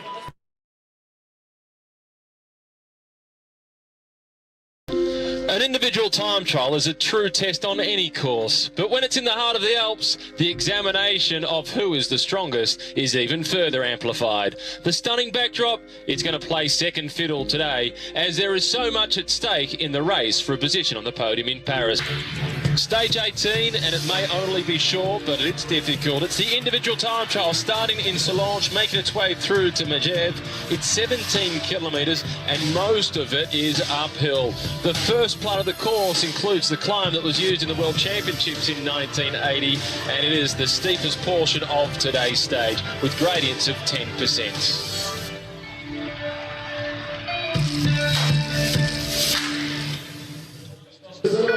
Voici Nicolas Aidé. This is Nicolas Erday, one of the earlier starters. He's already made his way across the finish line, and he has the quickest time so far. The winner of the King of the Mountains classification from the Tour of Spain a few years ago has been quiet so far, but came out with a point to prove. He's registered a time of 32 minutes and 37 seconds, and that's the benchmark for the others to try and beat in the race for stage honours. Second fastest is Alexis Goujar. It is then Perrochon in third position. This is Nelson Oliveira, the Portuguese national champion, who in the opening individual time trial, he finished in third position. Just a minute and 31 seconds slower than Tom Dumoulin, but just on 30 seconds slower than Chris Froome. So the point for the King of the Mountains jersey, but he's 83 points behind. Today, Rafael Marquez will be taking it easy to get in the break tomorrow. More points for the King of the Mountains. Tom Dumoulin, though, he's not taking it easy. Don't worry about 55 kilometres per hour. 70 plus. How about those apples? The fastest time for Tom Dumoulin. There's only one rider left to finish this individual time trial today, and it's the man who wears the yellow jersey, Froome, getting into that strange position we saw him adopting to win a stage into Bagnères de Luchon in the Pyrenees, which seems like months ago right now, and he looks extremely comfortable on that machine of his as he clocks up to 1 kilometre to go, and at 29.41 I would think that this man is going to challenge that. And 1 second for the last kilometre. Well, that is just on 60 kilometres an hour he went through there. The average time of 20.6 miles an hour. Poor old Tom Dumoulin waited for an awful long time, but Chris Froome already knows that he's got the victory of the stage and extended his lead in the overall standings.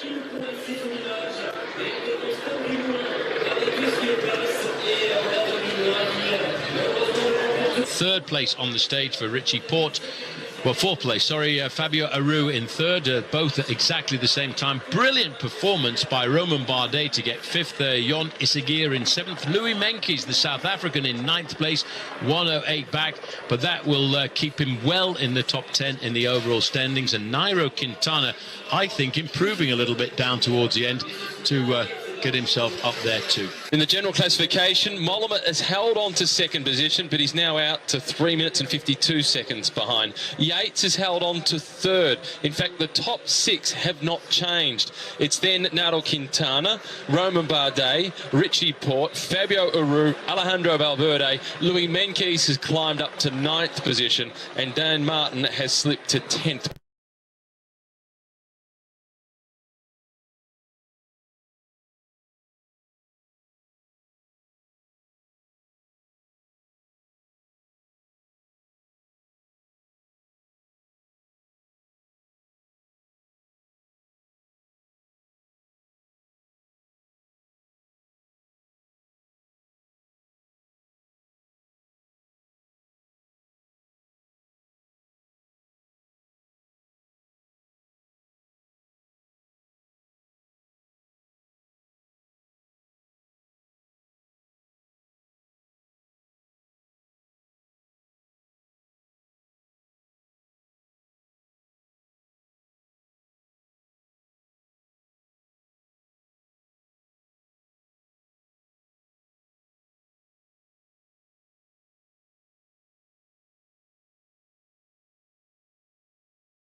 Started the will lose in the Tour de France. As he comes into the home straight now, he's racing for 15th place. It'll slip away. It's a long way up to the finish here.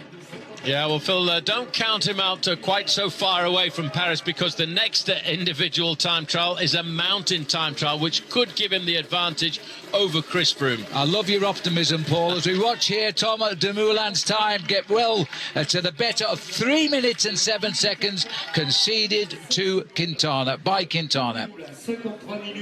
Now, the big thing is, what has Yates done? And that's the most important thing. He's the next man to finish. Here he is, Phil, out on the course. So Yates just hugging the barriers, getting in there as close as he can to shorten the distance around those corners.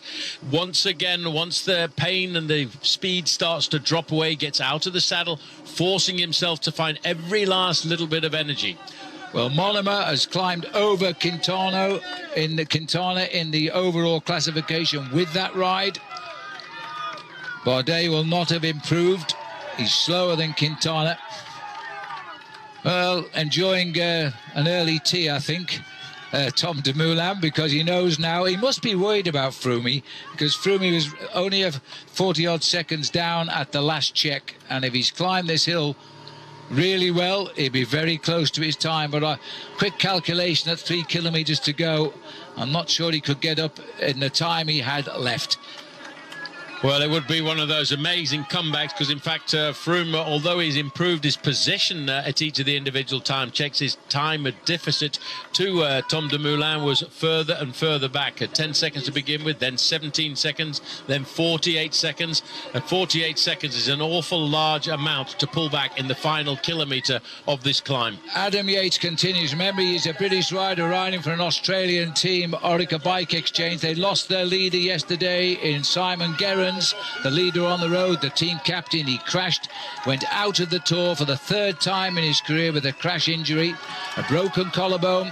This man now is the team leader and having to ride for that team. As he comes up towards the finish now, he's looking at 7th, 8th. It's a long way up this home straight for Adam Yates. But hey, the first good news is Chris Froome never caught him. The next good news is I think his time's going to be pretty good. And maybe the other piece of good news to throw in there, Phil, is he will actually extend his lead in the Best Young Rider competition, because he's gone faster than every other rider less than 25 years of age. And that's what that competition is all about. This white jersey could be taken all the way to Paris, and that would be some terrific award. Yates is coming up now. The places are slipping away. It's all about time, not places. Just going to be on 53 minutes, conceding shortly 3 minutes to Tom Dumoulin. 21. Adam Yates is going to get inside that, approximately 53.21. 3 Quintana's time. Beats Quintana 53.16. And straight into the straight now. It's still a little way. Is the drive 3 minutes behind Adam Yates. He's now closing it down. He's probably picked back more than 2 minutes, which would put him around a long 50-minute ride here for Chris Froome. He hasn't won the day, but my goodness me, he may have won the Tour de France with a week to go, because he is building on his overall lead with this finish. He can see the clock now as he looks up and finds a few more seconds. He's racing for the second best time here, which is 51.46, and he's gonna just about get inside the time of Oliveira. And that'll do him, because it means he's ahead of every one of his competitors in this year's Tour de France. He gained time on them yesterday with a little help from the judges, and he gains time on them today with a little help from his legs. Well, there you go, a proficiat coming from Benny Koelen there, a former well-known journalist from Holland. And proficiat, if you don't speak Dutch, means congratulations. So congratulations to Tom Dumoulin, who gets himself a second stage victory. But for Chris Froome, finishing in second place on the stage with that performance, he will extend his lead over everybody else in the overall classification tonight. And it looks very much as if Bauke Mollema will move up into second place with his ride this afternoon. And Adam Yates should just hold on to third place as he extended his lead over Nairo Quintana. But this man was the man who set the bar over all of the time checks. The fastest at 4.3 miles into the race, 7 kilometres. Fastest at 18 kilometres, then at 28 kilometres. Then when he came up to the finishing line, he was faster than everybody else. And more importantly, he got across the line to win himself that second stage, and maybe start to put a little bit of a line between here and Rio de Janeiro, because one thing he's dreaming about is trying to win the individual time trial in Rio in a couple of weeks' time at the Olympic Games. But more importantly, Froome extends his lead in the overall classification as we look our way down on the River Ardèche, and the beautiful gorges here. 103 the difference between the first two, and 131 back to Nelson Oliveira. And as a reference, by the way, a 4 times national champion of Portugal in the individual time trial, and a teammate to Nairo Quintana.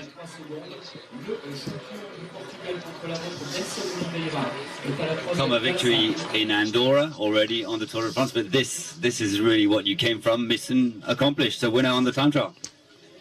Yeah, you're speaking with, at one side, a very happy man, and at one side, a very, very sad, it's a very sad day. And yeah, I woke up to the terrible news from Nice, and it was a very just question, I think, whether we should race or not today. And at the end, I think also a very just decision to race. I think we cannot let terrorists decide our lives here in our society. But yeah, it's terrible what happened, and it shadows the day a bit, or not only a bit, but a lot. And I think that's yeah, that's the only right thing. And yeah, so you're speaking with a two-faced man today. Of course, I'm happy with the win. It's what I came for in this Tour de France. At the same time, my thoughts are with everyone involved in the yeah, horrific attack in Nice. Thank you very much. Thank you. Well, quite right. And this is how he did it. Put the memories of that tragedy in Nice to the back of his mind and concentrated on the job in hand. Went out on the course, and he caught, first of all, Luis Leon Sanchez, himself a very respectable former time trial champion of Spain. And when he came up to the line, he'd set the bar exceptionally high at every individual time check.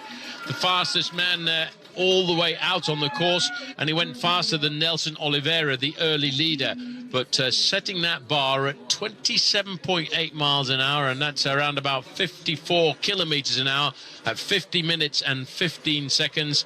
There were not very many men in this world could have gone faster than that, but he beat Chris Froome, the defending Tour de France champion, by 1:03.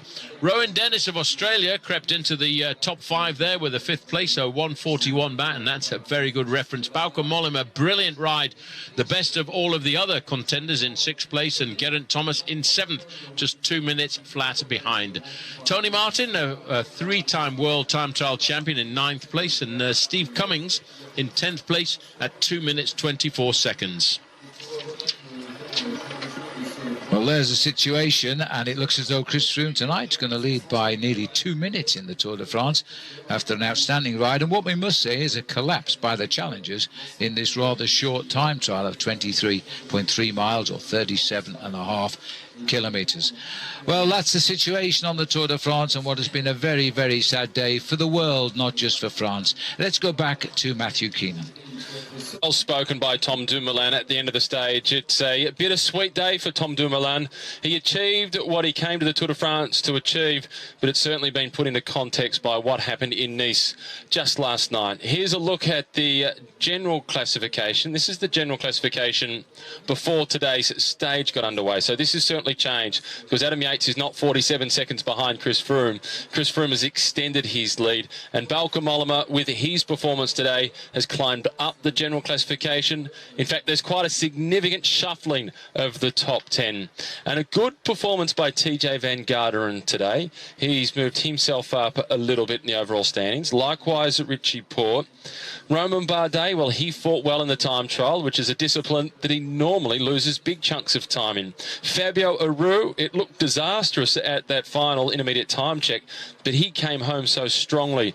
So I'm looking forward to seeing confirmation of the top 10 in the overall standings.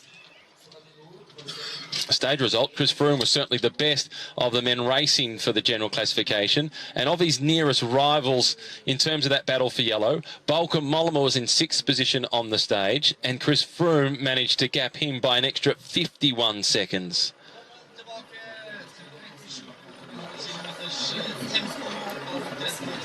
So he has more than a 1 minute and 50-second advantage over Balka Mollema, who I think has moved up to second place. Here it is, a 1:47 the gap to Balka Mollema, 2:45 to Adam Yates. It's then Naral Quintana at almost 3 minutes.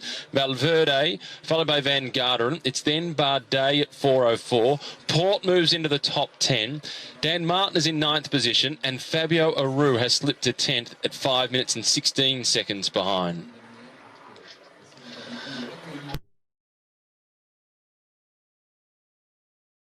Hello and welcome to stage 14 of the Tour de France. This is Matthew Keenan with you, where today all the action kicks off in Montélimar. Chris Froome now leads Balka Mollema, who's moved up to second position. It's a 1 minute and 47-second gap between those two. It's then Adam Yates with Naral Quintana at almost 3 minutes behind. Yesterday, no formal podium presentation as we normally see. There was a minute's silence paying tribute to the victims of the attack in Nice.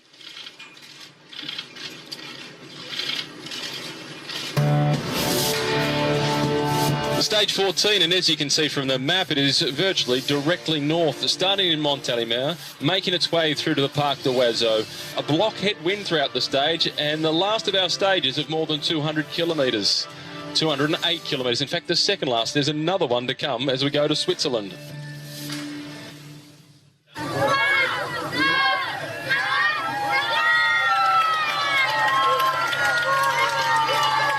Clear blue skies getting the race underway. 5 stages this year of more than 200 kilometres. And there was a minute's silence once again at the start of the stage today with all the riders together. And Christian Prudhomme wearing the black armband as he did yesterday. It was a sombre mood on the Tour de France yesterday. It was a strange atmosphere, in fact, and for good reason, as the Tour did what it could to pay its respects to those that lost their lives and their families, of course, in Nice. This is the situation of the race. Breakaway group of 4 riders out to an advantage of 4 minutes and 46 seconds. It's quite a strong group.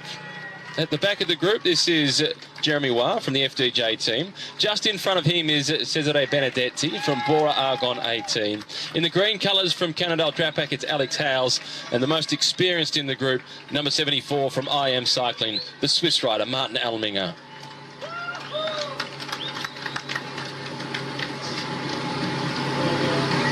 Martin Alminger at the back of the group is the best placed in the overall standings. 1 hour, 31 minutes and 38 seconds behind Chris Froome.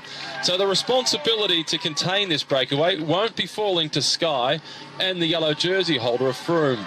It will be for the teams of the sprinters, those that think that this is their chance to get the win. Arguably, the rider is Andre Greipel, and it's his birthday today. 34 years of age, so happy birthday to Andre Greipel. Romans-sur-Isère, the small town that which is the home of Philippe Saint-André, who's the former captain of the French rugby team. He was the captain of the French rugby team from 2011 through to 2015. The Jacquemart Tower that we're now getting a chance to take a look at. The tower overlooking the town since 1429. It stands at some 37 metres tall. And that jack of the clocks that you can see on there, there's still around about 50 of these remaining in France, but this is the biggest one. It stands at 2.6 metres tall. It's also the oldest.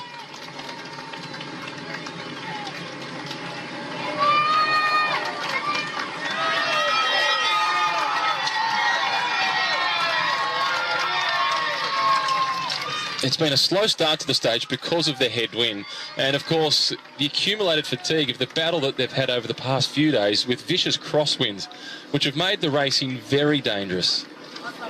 So although the headwind makes for a long stage, I'm sure there's a fair few riders that are quite relieved about the headwind, as the headwind makes the racing conditions safer. Much safer than a tailwind or a crosswind, particularly the crosswind. Another chance to take a look at this tower with the jack of the clocks, which stands alongside the big bell. The tower dates back to 1429, but the jack of the clocks is a lot younger than that. It's only a few hundred years old.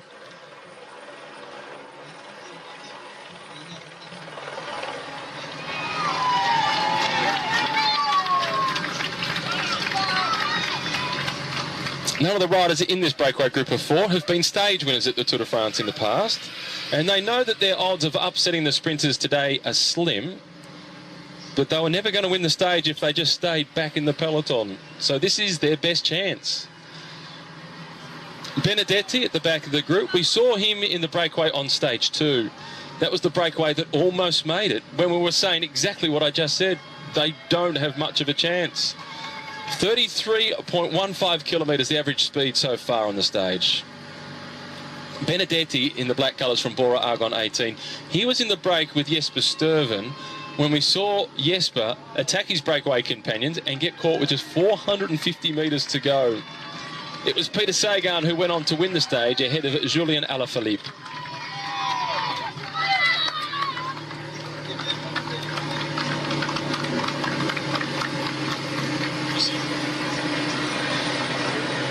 And it's the 3 teams of the big sprinters who are doing the chasing at this point. Dimension Data, edX Quickstep and Lotto Soudal. You can then see the full contingent of the men in black, the Sky Squad, looking after the yellow jersey of Chris Froome. They're not doing any chasing. They're saving as many of their resources as possible as we're back into the mountains tomorrow with a big day of climbing on the agenda for stage 15.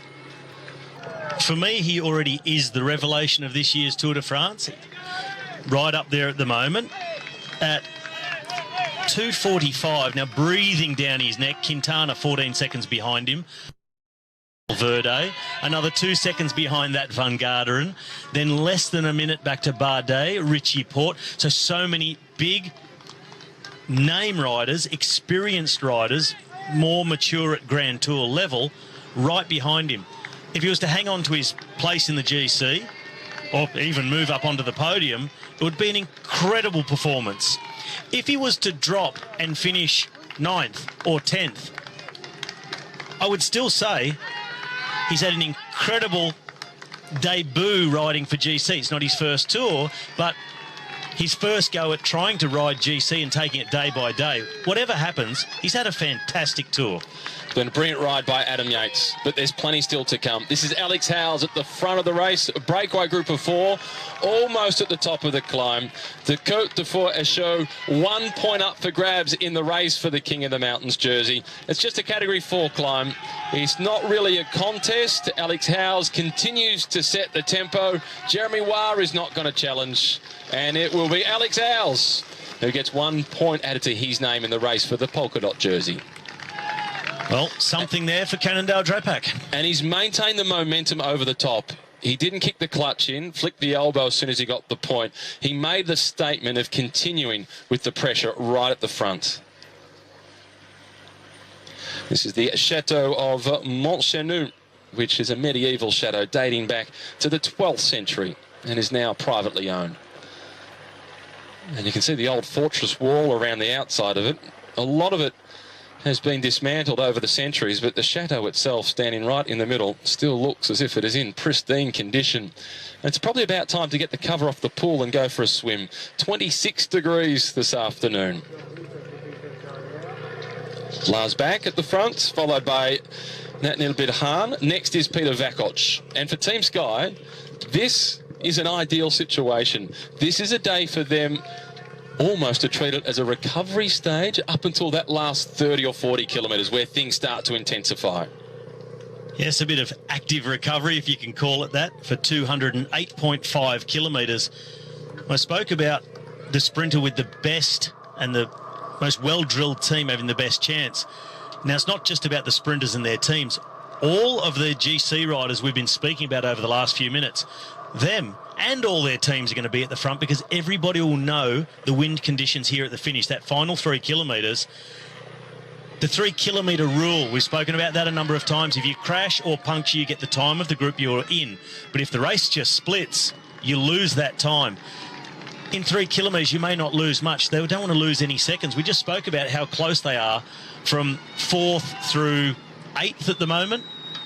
Nobody wants to lose 5 or 6 seconds. So it's going to be chaos as they turn towards the finish.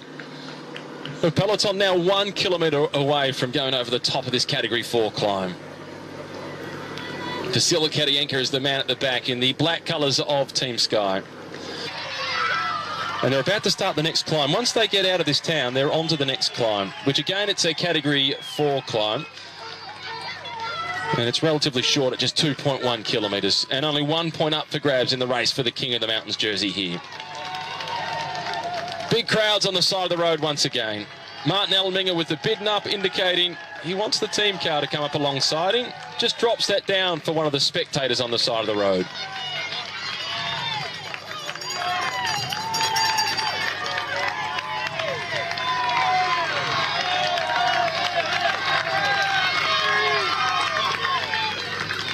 The locals have come out in force. And all the riders have made it pretty clear after what we saw on Mont Ventoux, when a few spectators went overboard, that they love the spectators on the side of the road. And 99% of them do the right thing. They applaud, they clap everybody that comes through. And they don't want to see that change. It's just that 1% that oversteps the line every now and then. We can't forget that the stage of Mont Ventoux was also on Bastille Day, big festivities, and just maybe a few people might have indulged in the local produce of the crushed grapes that have been fermented for a little bit too long. Jeremy Waugh from FDJ stretches the legs at the front. This is Benedetti from Bora Argonne 18. The most experienced rider from this breakaway group, a former winner of the Tour Down Under. And at the back in the green colours from the Cannondale Dropout, Alex Howes. He has been with the Slipstream organisation all through its various sponsors since it started, which was way back in 2007. Rode well on home soil last year, Alex Howes, at the World Championships, finished in 12th position in the race that was won by Peter Sagan. He's had one crash already. You can still see the damage on his left arm, and he's shown his resilience by getting into the breakaway today. Good job getting into the break. Probably not the ideal day for a breakaway, especially 4 men against the bunch on what looks to be the final chance reaches Paris on Sunday week. These riders will know they stand very little chance of making it to the finish and fighting it out for the win. But you don't know if you don't go. The Swiss rider in second position here, former winner of Tour Down Under, is always prepared to have a go. Having a go back in the peloton now is Etixx Quickstep. And look at that single file line. Probably more a case of just coming down those winding roads after the KOM rather than a big increase in the pace. And they're about to approach that small town that we've just seen the breakaway go through. It's going to be safer if it's strung out in single file. The impact of a fall is more significant because they are going faster, but it is safer. And you see the riders also more prepared to just single out and follow the wheels because they know there's little to no danger of coming into a crosswind once they get out of that village, because the race goes in one direction, due north all day, and that Mistral wind has swung to the north since yesterday. That's why we saw the riders getting hit in the side along the time trial course, the Gorge d'Ardèche. So not as much stress in the bunch. You see the flags flying there, not completely in the face at the moment. It also looks fairly protected compared to the wind out on the rest of the course. The past 3 stages, the flags have had the threads torn out of the end of them. It's been going that violently. Today, it is still relatively windy. We'd call it a windy day if we hadn't had the past 3 days. It's just after what there's been, this is reasonably easy. I'd almost say the past 14 days, Matt. I think this has been the windiest tour I've ever seen. Normally we get 2 or 3 days of high winds that split the peloton. We've seen it so often in this Tour de France, from up in Normandy at the start along the coastline there, and then particularly over the last 3 days. That Mistral wind has thrown a big spanner in the works for many riders and given them a lot harder ride too. So expect to see some riders really start to struggle in the last week because they've been expending a lot of energy on stages where they normally could just sit the wheels and ride the stage out. So it's made it a tougher tour. This is Benedetti at the front for Bora Argonne 18. He's picked up a few points throughout the race this year in the battle for the King of the Mountains jersey, but he's no challenge to Thomas de Gendt. Earlier this season, he managed to win the King of the Mountains classification at Tirreno Adriatico. A big tour that starts the season, really kicks off the season in Italy in March. Jeremy Waugh, he was just backed off this group ever so slightly, and Martin Alminger was making sure that he was keeping an eye on him. He's been a stage winner, Jeremy Waugh, in Paris-Nice, which is also organised by the organisers of the Tour de France. And it always finishes, well, not always finishes, but generally has a stage finish at some point on the Promenade des Anglais, where we saw that a tragedy on Bastille Day, the terrorist attack in a truck. So a lot of the riders, it felt very close to home for them, particularly the English-speaking riders. Many of them, when they moved to Europe, lived in Nice or nearby in Monaco. Looks like Benedetti is going to collect the 1 point on offer this time over the top of this Category 4 climb. No challenge from Martin Alminger, the most experienced man in the group. He just lets the Italian drift forward and take the point, because Martin Alminger wants to keep this group organised.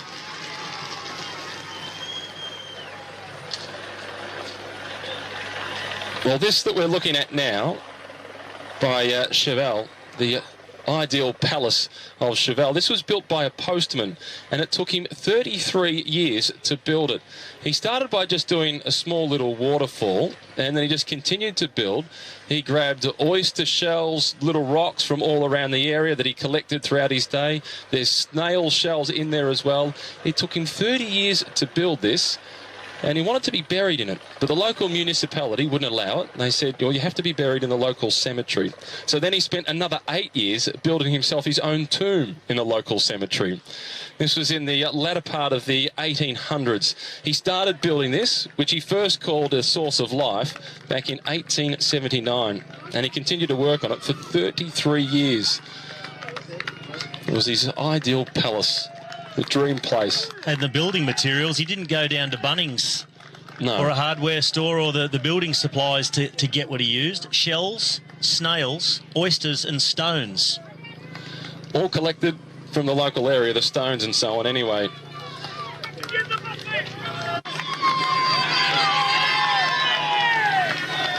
Yes, Matt, you can see the breakaway just in that little staggered formation, offset to the right of the rider in front, just catching the ideal slipstream. So this will be a little section. I'll just push the peloton a little bit from left to right, but then it quickly changes direction again and will generally stay as a headwind until they get up to about the last 3 kilometres. Then it's all crosswind to the finish line. And I think through that section in the peloton, there's a truce at this point. They know what is still to come. There's a big week of climbing through the mountains before they reach Paris. And Lars Bak, one of the captains of the peloton, leading the charge for Lotto Soudal. It was such a popular stage win for Lars Bak when he collected a victory at the Giro d'Italia 3 years ago. Clipped off the front, managed to win on his own. Not often he gets the chance to have the freedom to target a victory. He's part of the contingent of riders from Lotto Soudal who's extended his contract to coincide with Andre Greipel.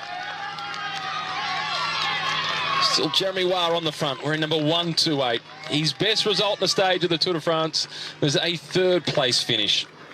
That was back in 2011 into Lourdes. Thor Hushoff went out, the stage winner, and that time around it was on stage 13.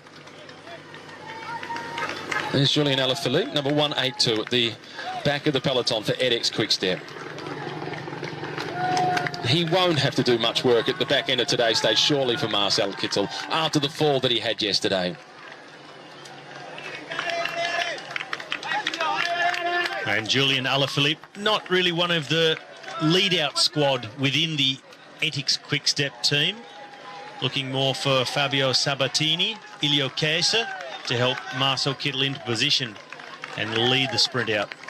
Dora Argon 18, they're in the breakaway today, but also just spotted at the back, number 135, Sam Bennett, who's in that nasty fall on stage 1 with Michael Morkov as well, who's since abandoned the race and was the first rider to head home, but he bravely fought on for almost the entire first week. I wonder if Sam Bennett today, if his legs are in a position, if his body's in a position for him to have a full-throttled attempt at the sprint finish.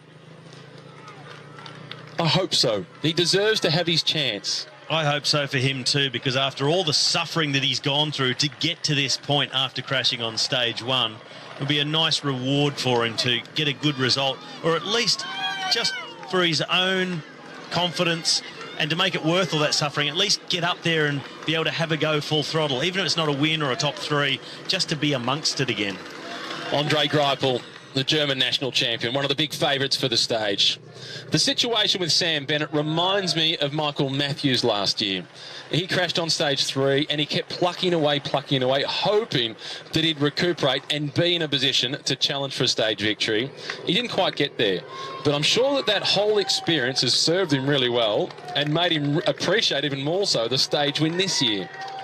It's done that, and Michael Matthews has said last year, riding through the rest of the tour after stage 3 with 4 broken ribs, the amount of suffering that he did on that tour, he said it's taught me how hard I can actually push myself physically and mentally. So anything I come up against from now on, I've got that experience that helps me. It helps me mentally to know that I can push through something like that.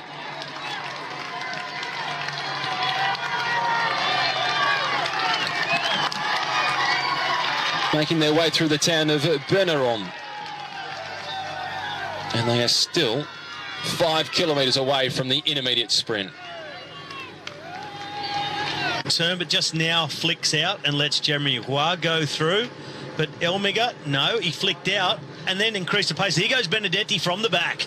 Benedetti opens up, and that does catch Elminger by surprise. So he was closing the gate, Elminger, so as they could only go on one side.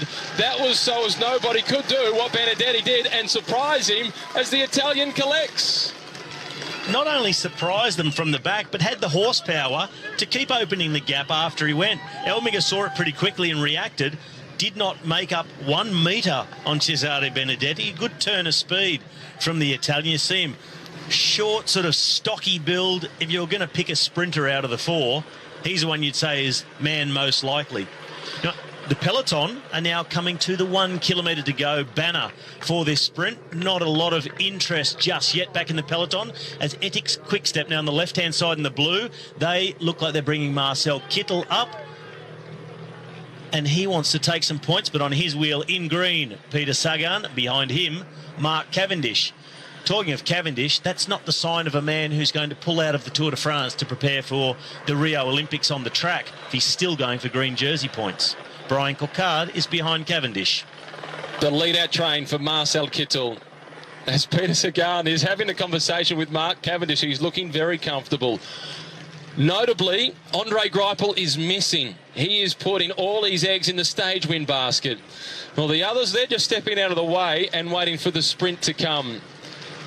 One Lotto Soudal policeman, if you like, on the back of this group, but 4 Ethics Quickstep riders lined up for Marcel Kittel, so a bit of a general repetition, I guess you could say, for the final sprint. And this is Lars Bak just checking across in the red colours, having a look at the situation.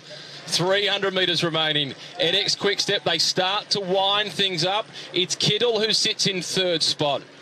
And now Peter Sagan is the first to go. Marcel Kittel has been caught slightly on the hop. 150 to go. Sagan trying to minimise the energy expenditure while still getting the points. And he collects 5th place on the intermediate sprint, followed by Kittel, then Cavendish. Next in line was Coquard. So Mark Cavendish, although he was in there and amongst it, he didn't spend any energy. Mark Cavendish not even getting out of the saddle to take part in the sprint, just rolling in for a few points.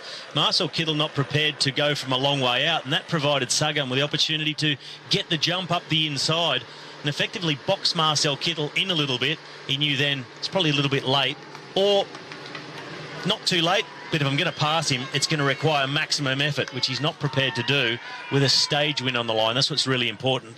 And I don't think any of those guys really believe they can take green back off Peter Sagan, but sort of just keeping themselves in contention, almost battling for second, just in case something happens to Peter Sagan that means he cannot finish the Tour de France. Then it's an open competition between the rest because Peter Sagan, he's increased his lead for the green jersey. Already had 90 points over Mark Cavendish. It's extended that to at least 92 now.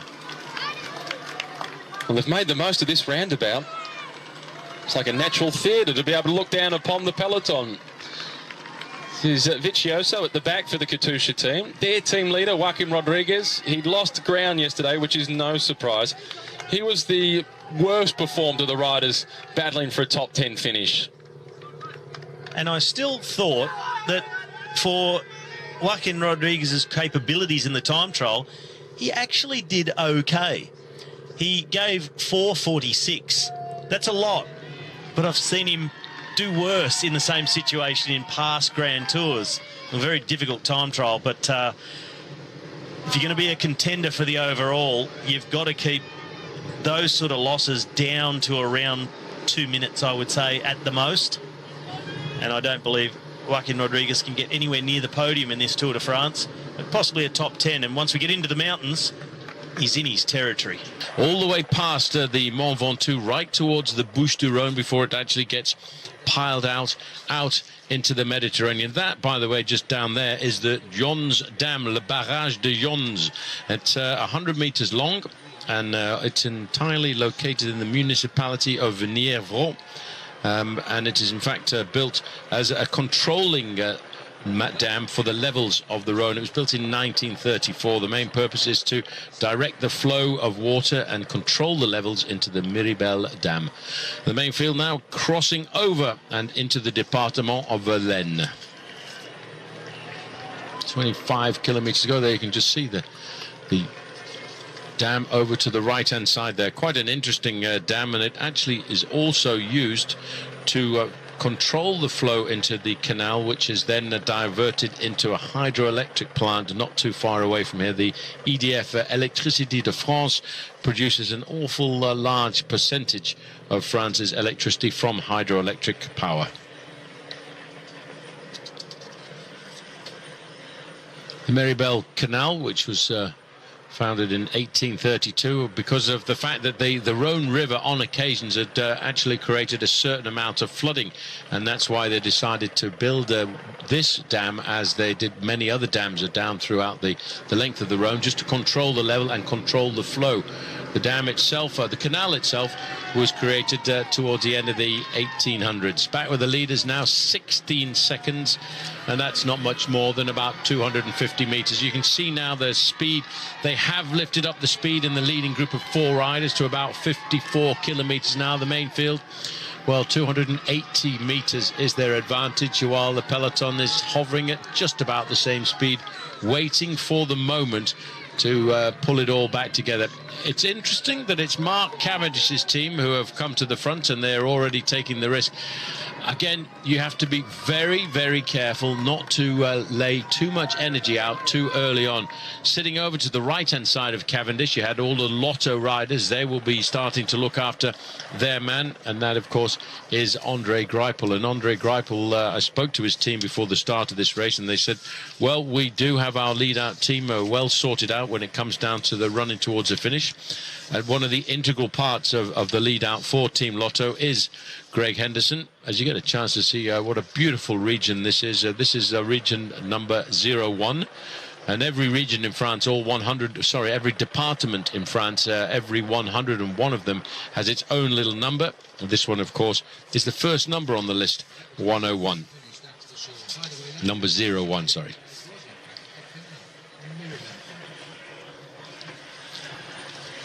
Well, we're getting into the wetlands of the region now, which makes this a protected area for the fauna and the flora, indeed, of the region. As I say, we've not finished here before. There's the flag showing you the strength of the wind. These poor boys are now down to 19 seconds, and Elminger shakes his head because I think he saw them. Well, he knows now, Phil, that the writing is very much on the wall there, but we're getting to the fairly critical part of this race, and we're at 23 kilometers to go. In 13 kilometers to go, at 10 kilometers from the finish, that's when really the race, I think, will start to wind itself up, and we'll start to see which of the teams of the sprinters want to take control, because inside of the last 10 kilometers there are only 2 corners, a 90 degree to the left and a 90 degree to the right, so it really is a perfect sprinter's day today. And they're coming right up behind them now, 21 seconds and holding. They're going to have led this race for about 163 kilometers, a little bit more than 100 miles ahead of the field today, but it's just about over now. and we're twisting and turning, so the wind is going from head to cross at a fairly regular fashion just at this moment in time. Well, as you can see, it's swinging around a lot because we're zigzagging now up towards the finishing town of Villars-les-Dombes. And currently, they're actually, because of the way the race is twisting and turning, they're picking up rather nasty headwind, as you can see there from the Portuguese flag over to the left-hand side. And they're just showing off because they beat France in the European Football Championships a week ago. The peloton now are going to start changing the whole attitude to the racing today.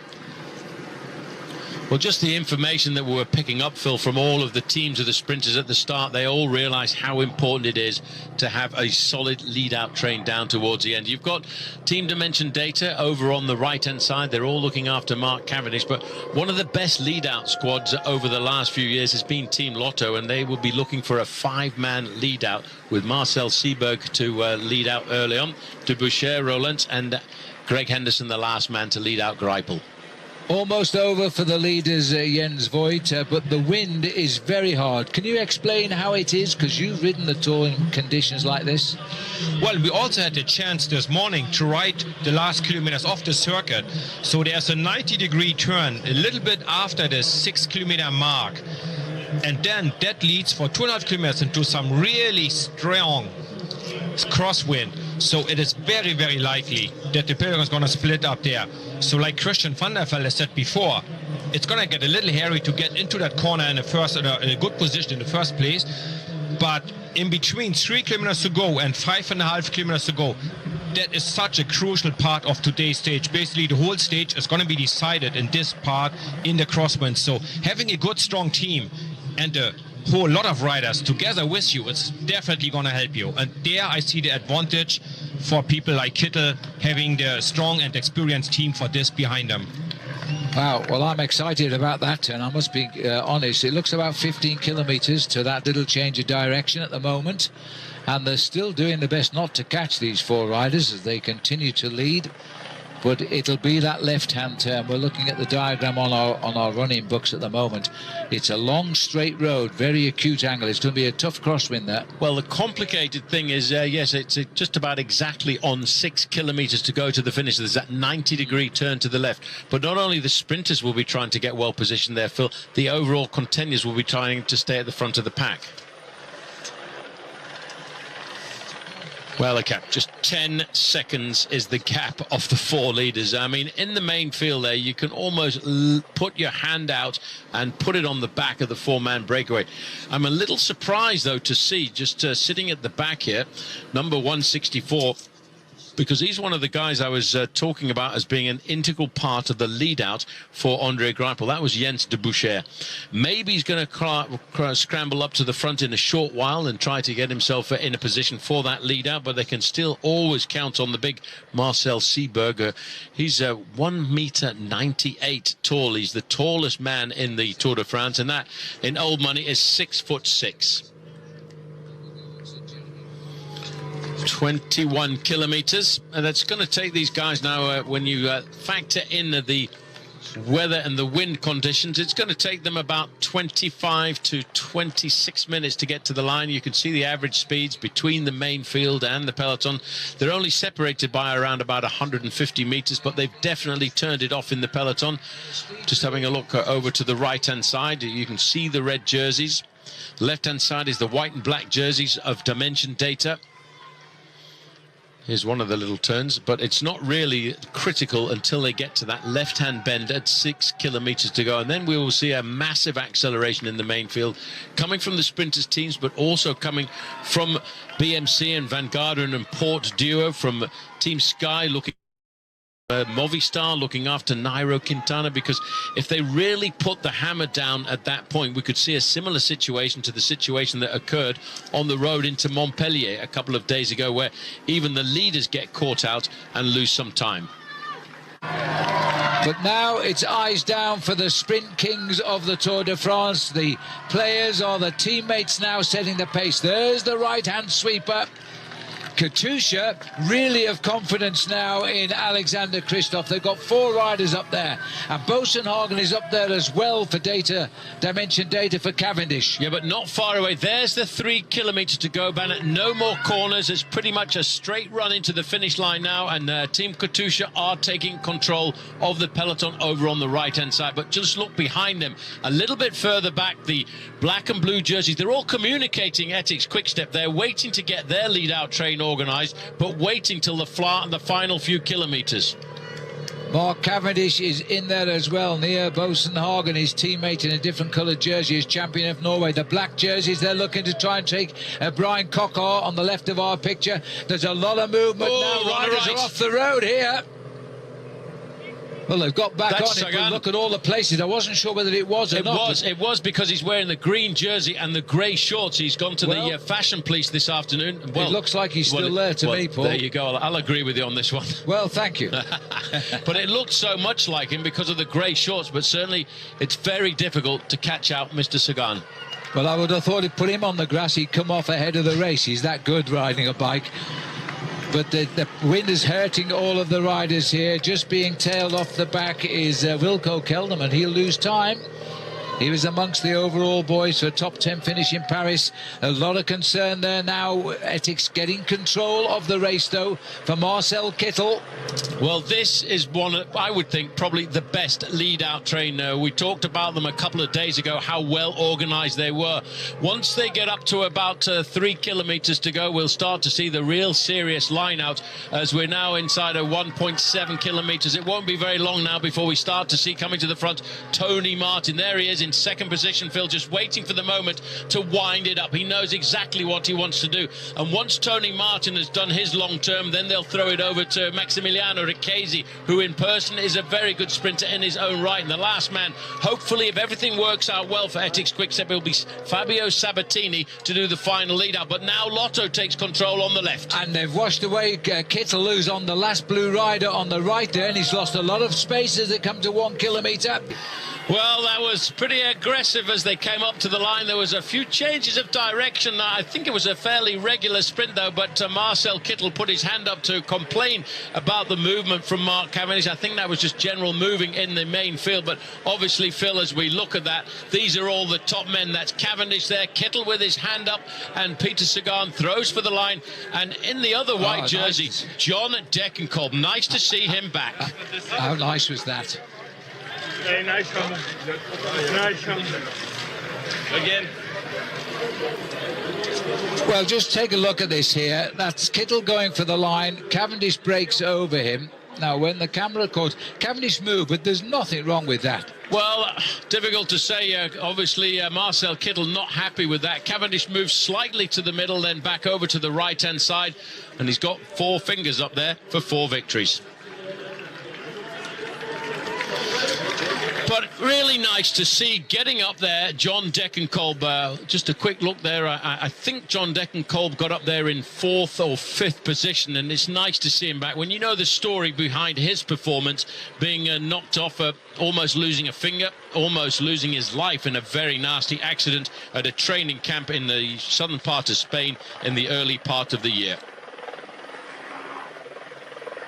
A chance there to look at the Parc des Oiseaux. It's a beautiful park. As I said, it's almost 400 hectares of bird watching paradise, and 400 hectares corresponds to around about 1,000 acres. And that big tower you can see in the middle is, of course, one of the watch towers to get a good chance to see 1 or 2 of the rare species of birds that are down here too. So we've got to wait for a few moments to have another look at the finishing line here. But look, as they come around the corner, Cavendish right in the middle there, looking for the win.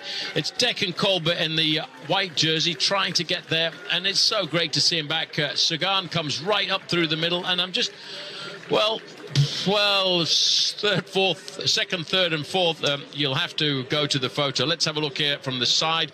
Cavendish gets up there. On the far side, Kristoff second, third. Hazard a guess, while Kittel has to settle for 5th. There was certainly a little bit of movement. I think it was involuntary as we look at this one more time. But you see just going there, slipping backwards. A lot of movement in a sprint like this, and it's all under the control there of Etix at this point. Cavendish moving up into second place. Degenkolb is nicely there in third. Moving into fourth place is Christophe. Cavendish comes up there, and it looked really as if Kittel was trying to get himself back into the slipstream of Cavendish. He almost lost control of the bike. Oh, the lunge for the line. I would think just over on the left-hand side, that was Alexander Christophe, got himself second place, but it was all really very much in the lunge for the line. Hovering around in the middle there as well, finishing inside of the top 10, the Frenchman, Brian Coquart. Well, I wonder what the referees will say about that one. But for Cavendish, yes, number 4, but maybe more importantly, number 30. Well, he seems to think there's Dougie Ryder, who actually came into our commentary position just a little bit earlier on and said, well, this is it. This is what it's all about.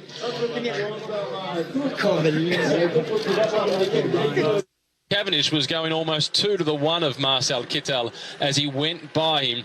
The big German sprinter was already done. That was a protest in frustration as much as it was anything else. Alexander Christophe in second position. The photo for third between Peter Sagan and John Degenkolb, and it was Sagan that got third. Degenkolb fourth, Kittel fifth. Greipel, Coquart, Chimolay, Laporte, Semi Dumoulin. A good sprint into 10th. The race journeys into the Jura. There's barely a flat stretch of road to provide provide to tired legs, and while Chris Froome has a commanding lead, there are no guarantees on terrain like this. Hello and welcome to stage 15 of the Tour de France. The only certainty today is that there'll be plenty of action.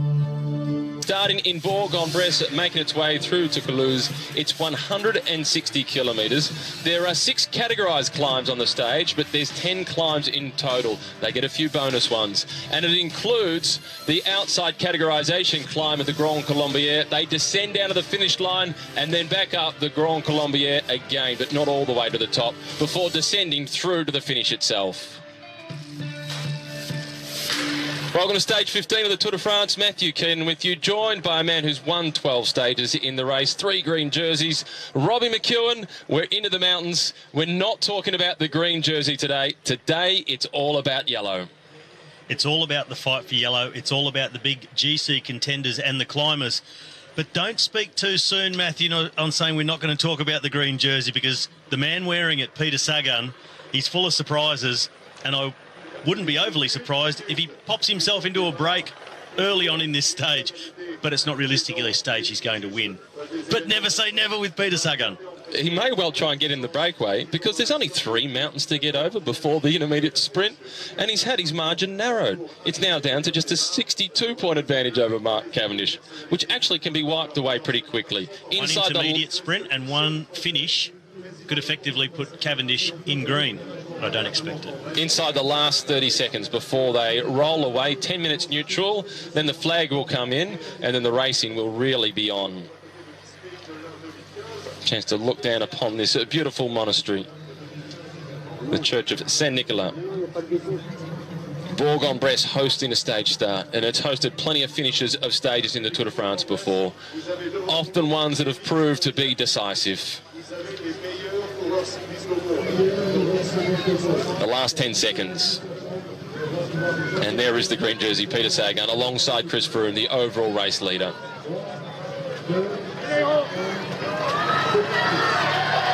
They roll away. This moment, they all look relatively relaxed, but Nairo Quintana sitting towards the front. Surely the pressure is building internally for Nairo Quintana.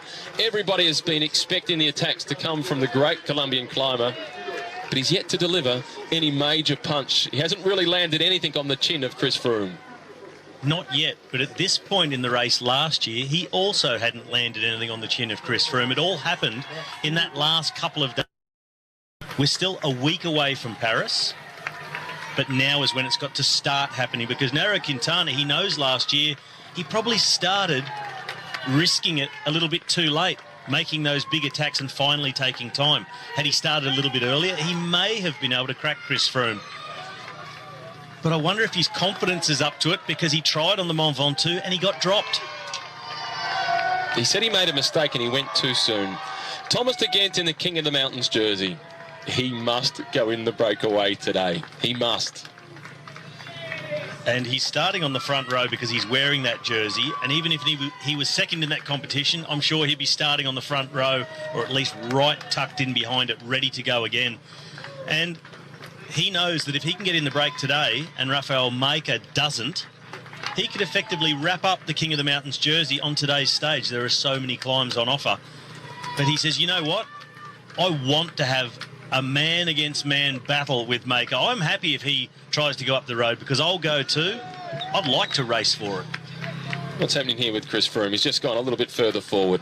Might be trying to get to the left-hand side of the road to adjust some sort of mechanical problem. He's on the radio.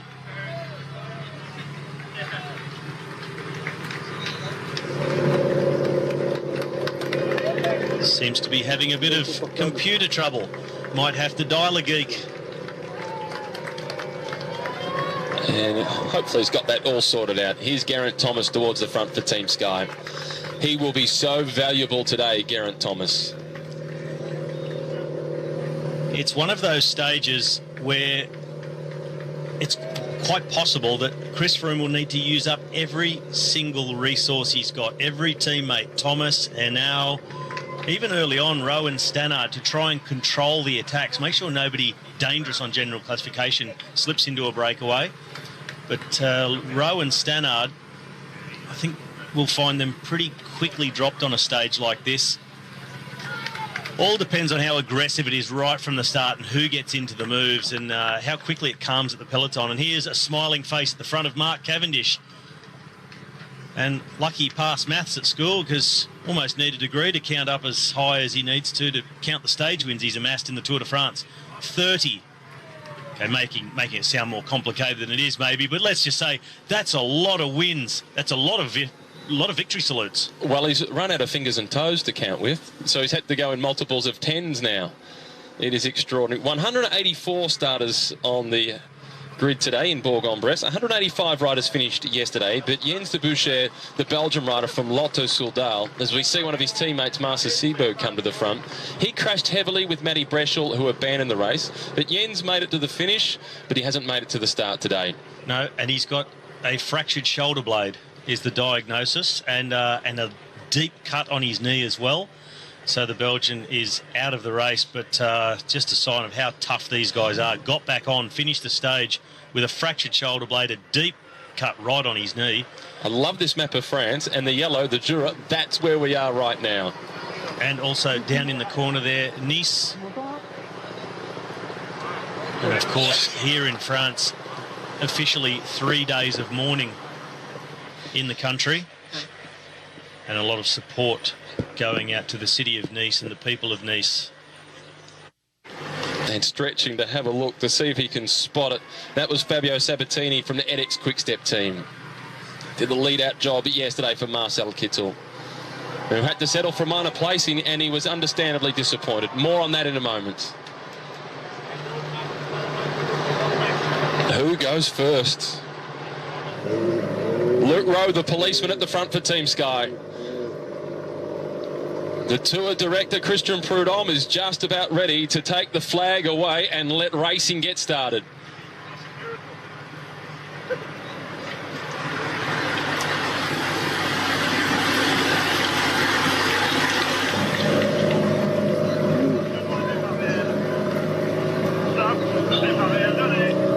And the race is officially underway. The flag is in and everybody's calm for now.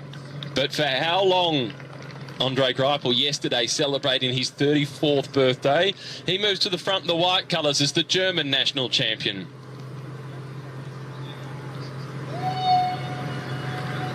Not sure that Andre Greipel was overly concerned about the fact that it was his birthday yesterday and he missed out. More concerned about the fact that he just missed out. This is Grimet, who gets the honour of being the first to attack on stage 15. Burkhardt responds quickly. Next in line is Julien Vermont. And then, as expected, the leader of the King of the Mountains classification, Thomas de Gendt, is right in the thick of it and responding to come across Peter Sagan. Expected no less from Peter Sagan. When there's an attack, He's going to just go with it because that's just what he does. The intermediate sprint today comes after 71.5 kilometres of racing and after category 1, 2 and 3 climbs. So pretty tough ask for any sprinter to get to that intermediate sprint and take points. But if there's one man that can, it's the man in green. This is the leader of the King of the Mountains classification, winning the stage to Mont Ventoux. Thomas De Gendt, he's going to become the answer to a trivia question. Who won the day that Chris Froome ran? But as you mentioned yesterday, he won't care about that. He just knows that he won, and it was Mont Ventoux. And that's all that really matters to Thomas De Gendt. And what also matters to him is that polka dot jersey as leader of the King of the Mountains competition. And the best defence is attack, according to Thomas De Gendt. But they're not just letting them go. Long, long line forming at the front. And I'm just wondering where Raphael Maker is at this moment, watching De Gendt ride up the road. If he wants to challenge for that competition, he needs to be with him today. And given that Alberto Contador is no longer here, he will get the green light to do whatever he wants. And the team owner, Oleg Tinkov, he wants the green jersey, which they've got a strong grip on at the moment, but he also wants the King of the Mountains jersey. Julien Vermont is the rider from edX Quickstep who has joined Thomas De Gendt at the front. There's not much wind at all today as we're into the Jura. It's fairly calm. That's Stettiner trying to come across. You said you expected him in the break. He just had a dig going through that roundabout. Still can't quite get himself off the front of that peloton. It was one of the Orica Bike Exchange riders. I think it was Ruben Plaza. Track him or Daryl Impey? Christopher Yule Jensen. You think? Is my tip. All right. The Irish-born Dane, who's been pretty quiet so far, but this is a stage where he can play his role. You're pointing to the screen and you're pointing to Steve Cummings in the white colours. Go on. Off the front or on the back, one of the two. And as guys start to get dropped, I'm sure he'll just still be in last position to the peloton as others go out. He'll just keep filling that gap, just keep riding around people. As these two riders, they are holding that chasing group at bay at the moment. There's a little group has got itself just off the front of the peloton. We see from the helicopter shot, they've got about 50 metres. That chase group must be about 10 or 12 riders trying to get across to Thomas De Gendt and Julien Vermont. Which would be the perfect size group for a stage like this. Virtually the same size group that they had on the stage to Mont Ventoux, and very similar to the size of the group that we saw to Andorra when it was Tom Dumoulin that won the stage. So you can't get away with a group of just 2 or 4 or even 5. You need 10 plus, 10 to 15 on a stage like this to stand any chance of surviving. And you need a group that doesn't have any big favourite for a spot inside the top 10. Peter Sagan it is in the green jersey who closes it down. And there has been a big response from the peloton. This is Brice Filou now in the black colours from Fortunato Vital Concept.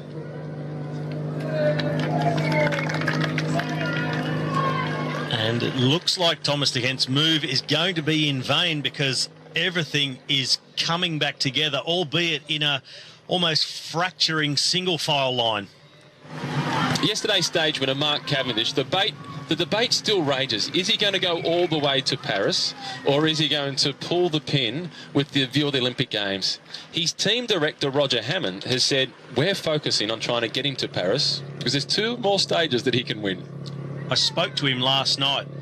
Last night I was a guest on a Belgian talk show, an evening Tour de France show called Vive le Vélo, and they interviewed Mark Cavendish on location at his hotel, and I got to ask him a couple of questions as well. And we talked about the possibility of pulling out of the Tour de France. He said, I'm not thinking about pulling out of the Tour de France. I'm thinking about Paris, and I'd love to win there again. And some people say maybe it's a better preparation to pull out and start doing some track training. He said, but I feel good. If I was to get sick, if I was to get overly tired and really struggle, I may consider it. But at the moment, I feel good. I'm going to stay. That's the plan. This is Greg Henderson at the back of the peloton for Lotto Soudal. Tough day for the Kiwi. Greg Henderson, he's had a tough couple of years with lots of injuries throughout the off-season, which has postponed his preparation for this year. And it looks as if this might be his last Tour de France. There's no confirmation of him going on next year, and there's been that talk of his retirement. Whatever the outcome is at the end of the year, he's had a brilliant career, Greg Henderson. A career that he had to fight for, but he got there. And he's been a stage winner at the Tour of Spain. Always been an incredibly hard worker, Greg Henderson. Very focused and been an integral part of a lot of riders' wins over the years. in the professional teams he's ridden for. He's ridden with Mark Cavendish, but mostly in service of Andre Greipel over the last 6 or 7 years. Done a great job as the lead-out man for the big German champion. Sylvain Chavanel now finds himself at the front. Ilnar Zakarin is the rider who's behind him in the red colours. And Peter Sagan, ever attentive at the front, just taking a look over the shoulder, seeing if there's anybody else prepared to make a move. Katusha have clearly got a plan. They've fallen short with their sprinter. That was yesterday with Alexander Kristoff. Hoping today with Joaquim Rodriguez. Chavanel now decides it's time to go. The first climb itself is only 6 kilometres long, and that tops out when they're at the point of having covered 23 Ks, so with 137 Ks to go. But there's a few lumps before they actually get there. And it's quite a steep climb once they're onto it, 8%. This one home for Lotto Soudal. Well, not quite drive it home, but split it open. He's looking to make the most of the little gap that they've got on the main field.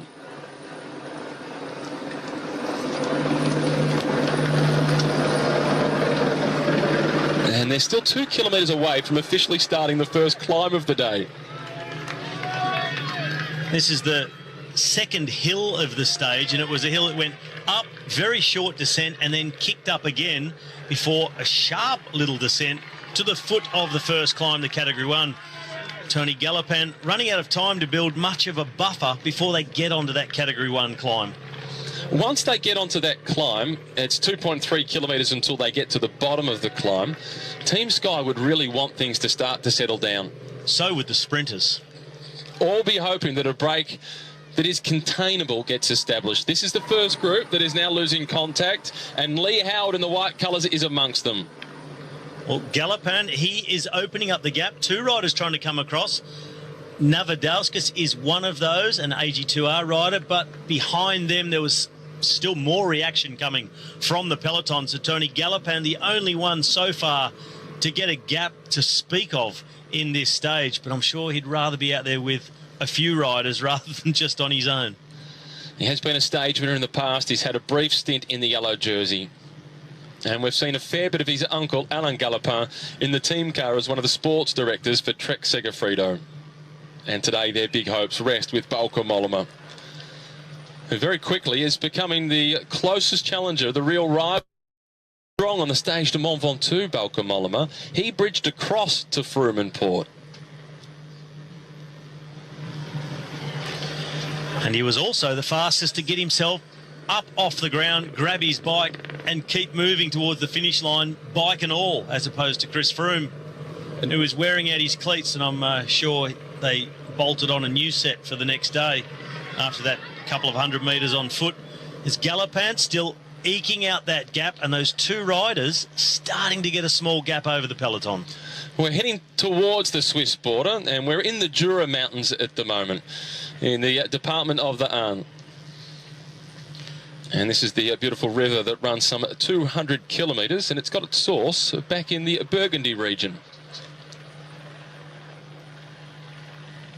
Looks absolutely stunning.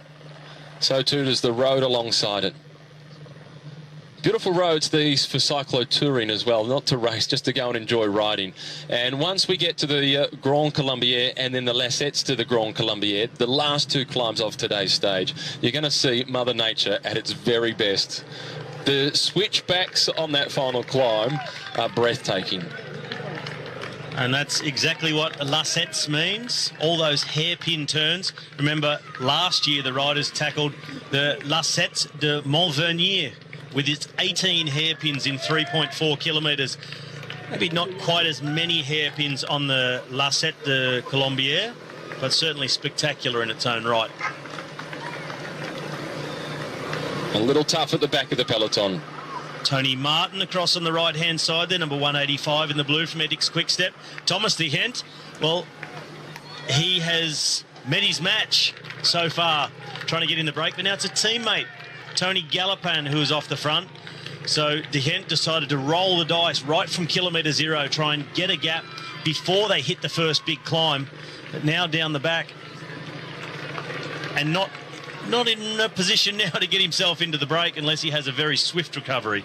He's paying the price for being so aggressive so soon.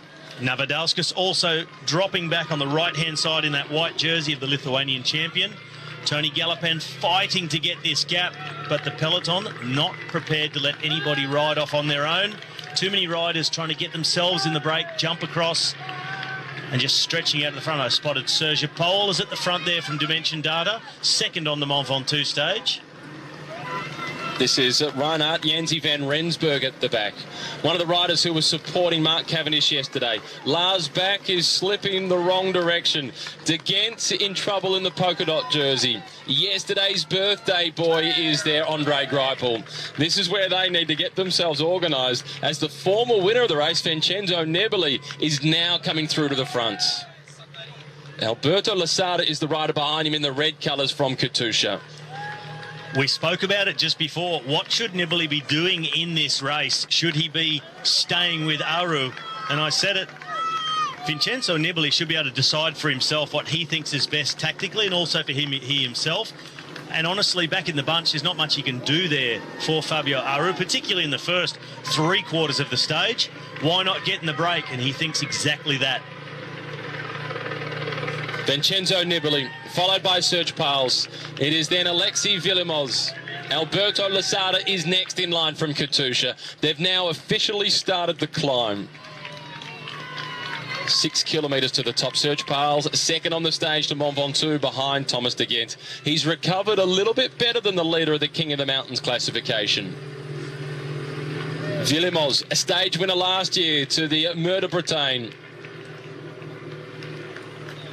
And two riders getting in the thick of it from Katusha. The other one that was up there in the red was Ilnar Zakarin. And another man in red I saw, I think that was Danny Navarro, third on the stage to Chalet Renard on the Mont Ventoux. He was in the break there with De Gent and Poles. Katusha very present at the front of the peloton. Zakarin in the break, and his teammate right on the front. That is Zakarin on the front of the peloton, in fact. As Villimos drives the pace with Poles and Nibali in his wheel.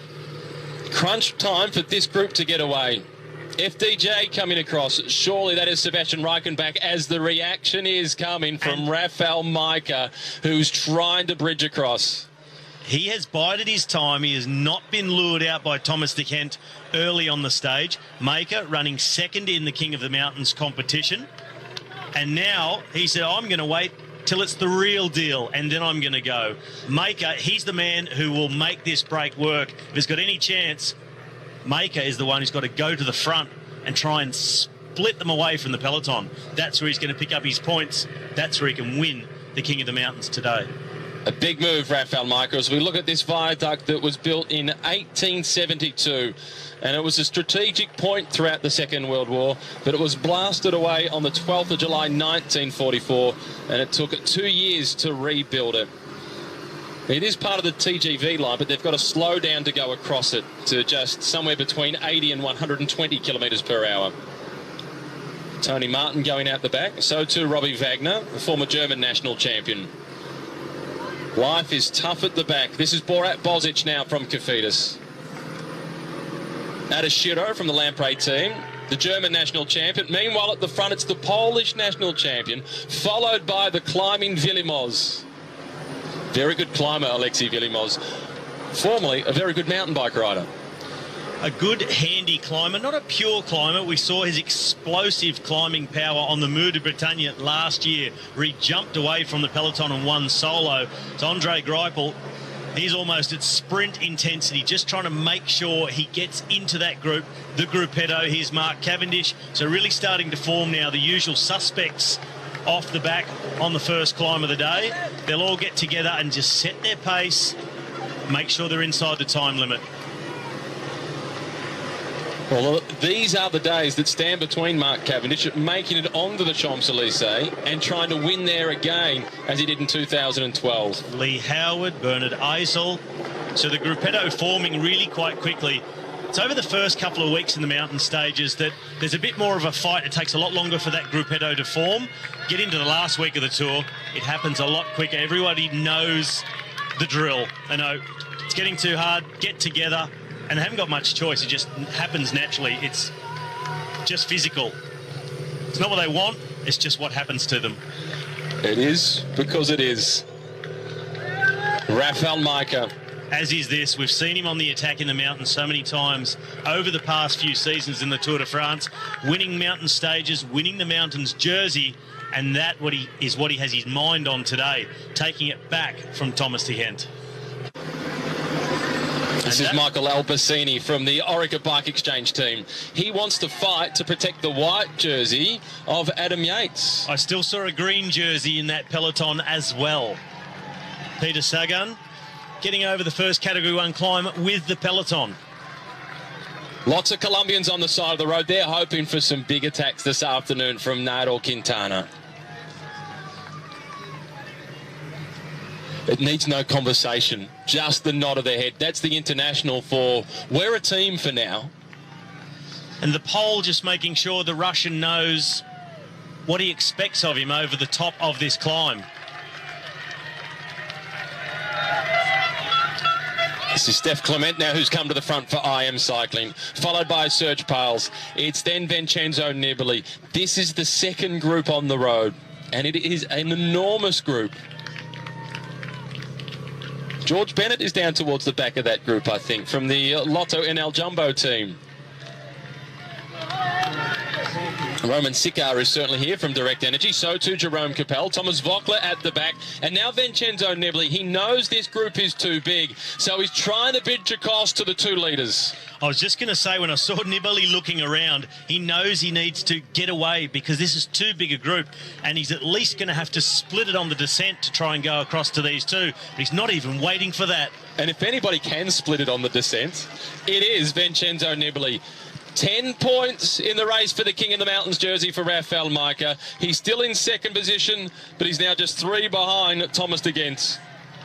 Vincenzo Nibali. Serge Pales he knows exactly whose wheel he wants to follow. And Pales going out to pick up a few points for the King of the Mountain as well. So he wants to finish high up in that competition. And he's not totally off the pace either. He's in 6th position at the start of the day and 50 points behind. Vincenzo's not worried about King of the Mountains points. He goes again. And he is attacking that downhill.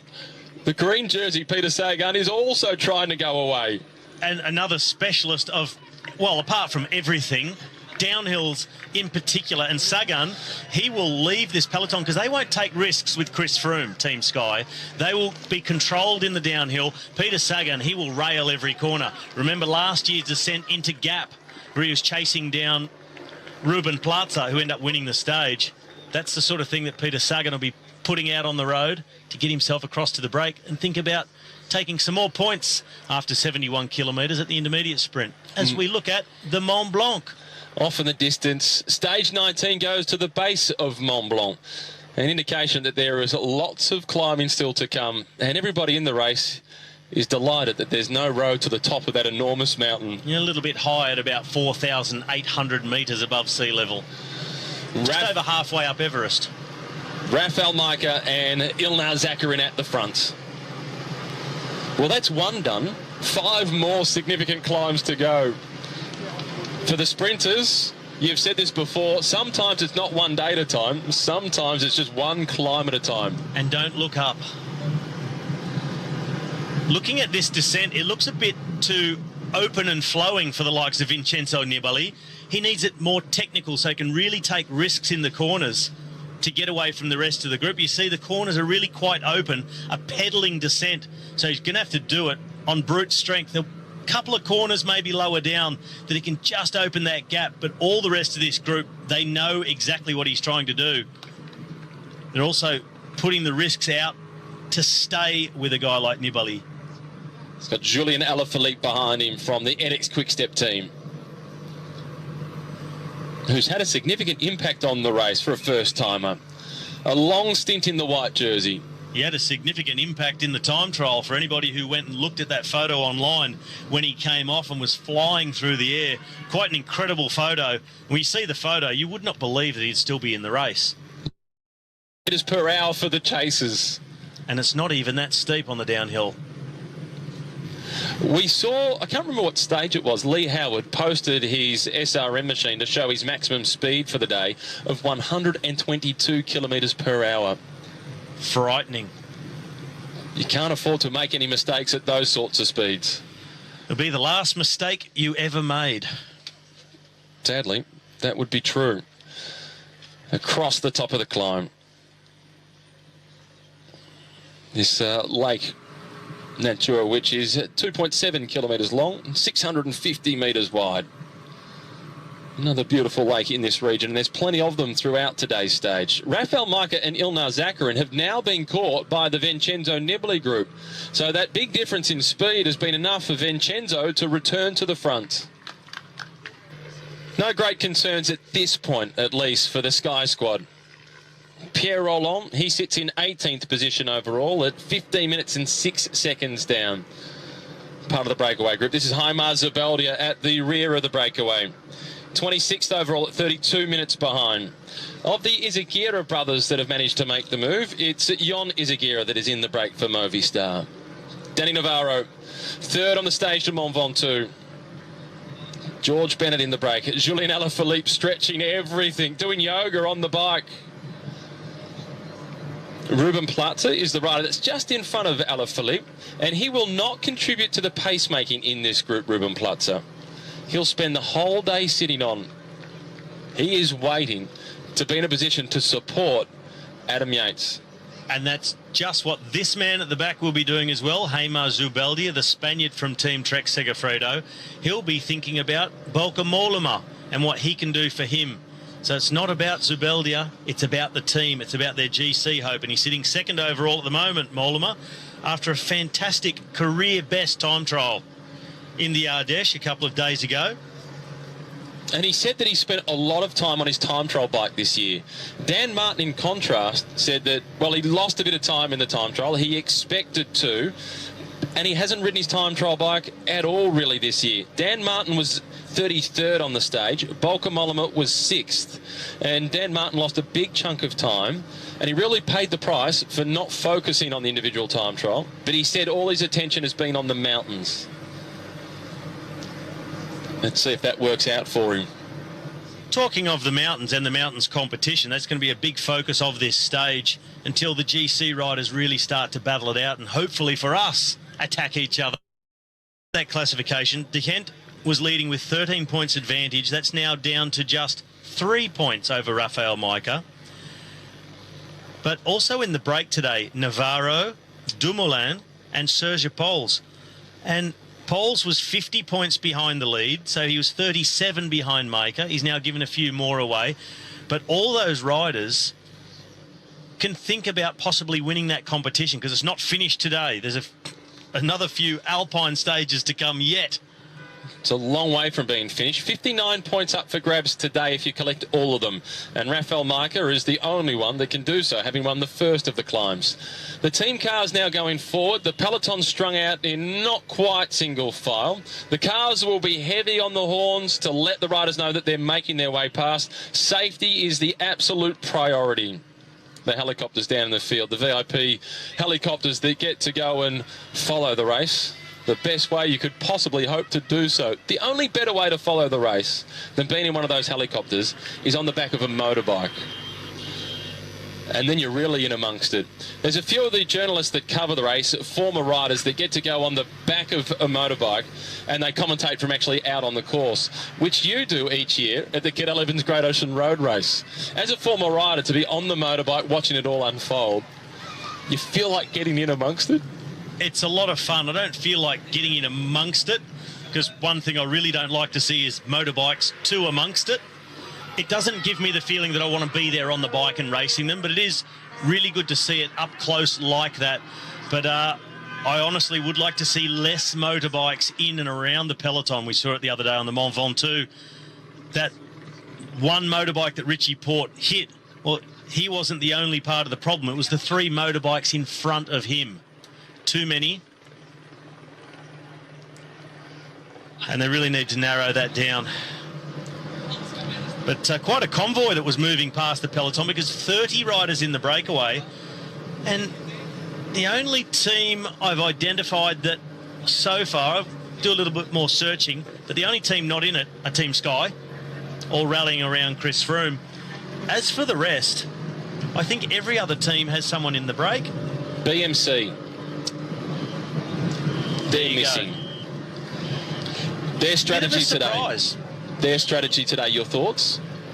Well, I saw early on a couple of BMC riders trying to get amongst the break, but of course unable to on that Category 1 climb. If they didn't have anybody capable of getting in the break, that doesn't say a lot about the depth of the team in strength at the moment. Of course, they would have been saving their very best guys.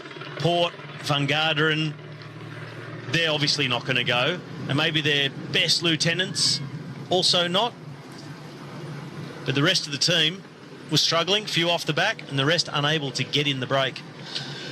As they're making their way along the Valley Road, heading towards the next climb, which is the Col de Sapel. It's a Category 2 climb. Let's do what we usually do around about this time of the broadcast and go inside the peloton.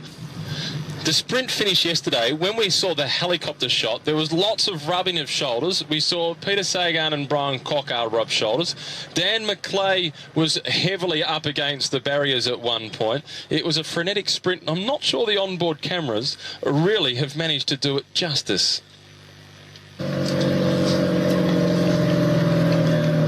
Almost at the top of the climb. Just 400 metres to go. Thomas Voeckler stretching the legs. It's then Steve Morabito, but the man with the most to gain is from Tinkoff, and that's Rafael Majka. Just behind him is Serge Pales, who's already shown his interest in the King of the Mountains jersey. The Direct Energy fan club on the side of the road for Thomas Voeckler. They'll be happy to see him in the breakaway. We need to get the camera to return to the front to see what's happening in the race for points. Surely it will be Rafael Majka who collects some more. This is Pierre Rolland, who the French are focusing on. Tom Dumoulin at the back of the group in the white colours from Giant Alpecin, just making sure he doesn't waste any energy. These riders will be able to return on the descent as the pace heats up in the battle for the King of the Mountains points. It's a Category 2 climb, so this climb across the top, 5 points for the winner. And Rafael Majka just having a little bit of a slip of the gears. It's Thomas Voeckler who collects maximum points. 3 points then for Rafael Majka, so he's now equal first place with Thomas de Gendt. 90 points apiece in the race for the King of the Mountains jersey. This is Jon Izagirre from Movistar. The Col de Sapel, they've managed to get across it. You have to ask, is this just a show of strength by Thomas Voeckler, or does he really think he can win the King of the Mountain jersey if he starts now with a 90-point deficit? For the King of the Mountains jersey. There was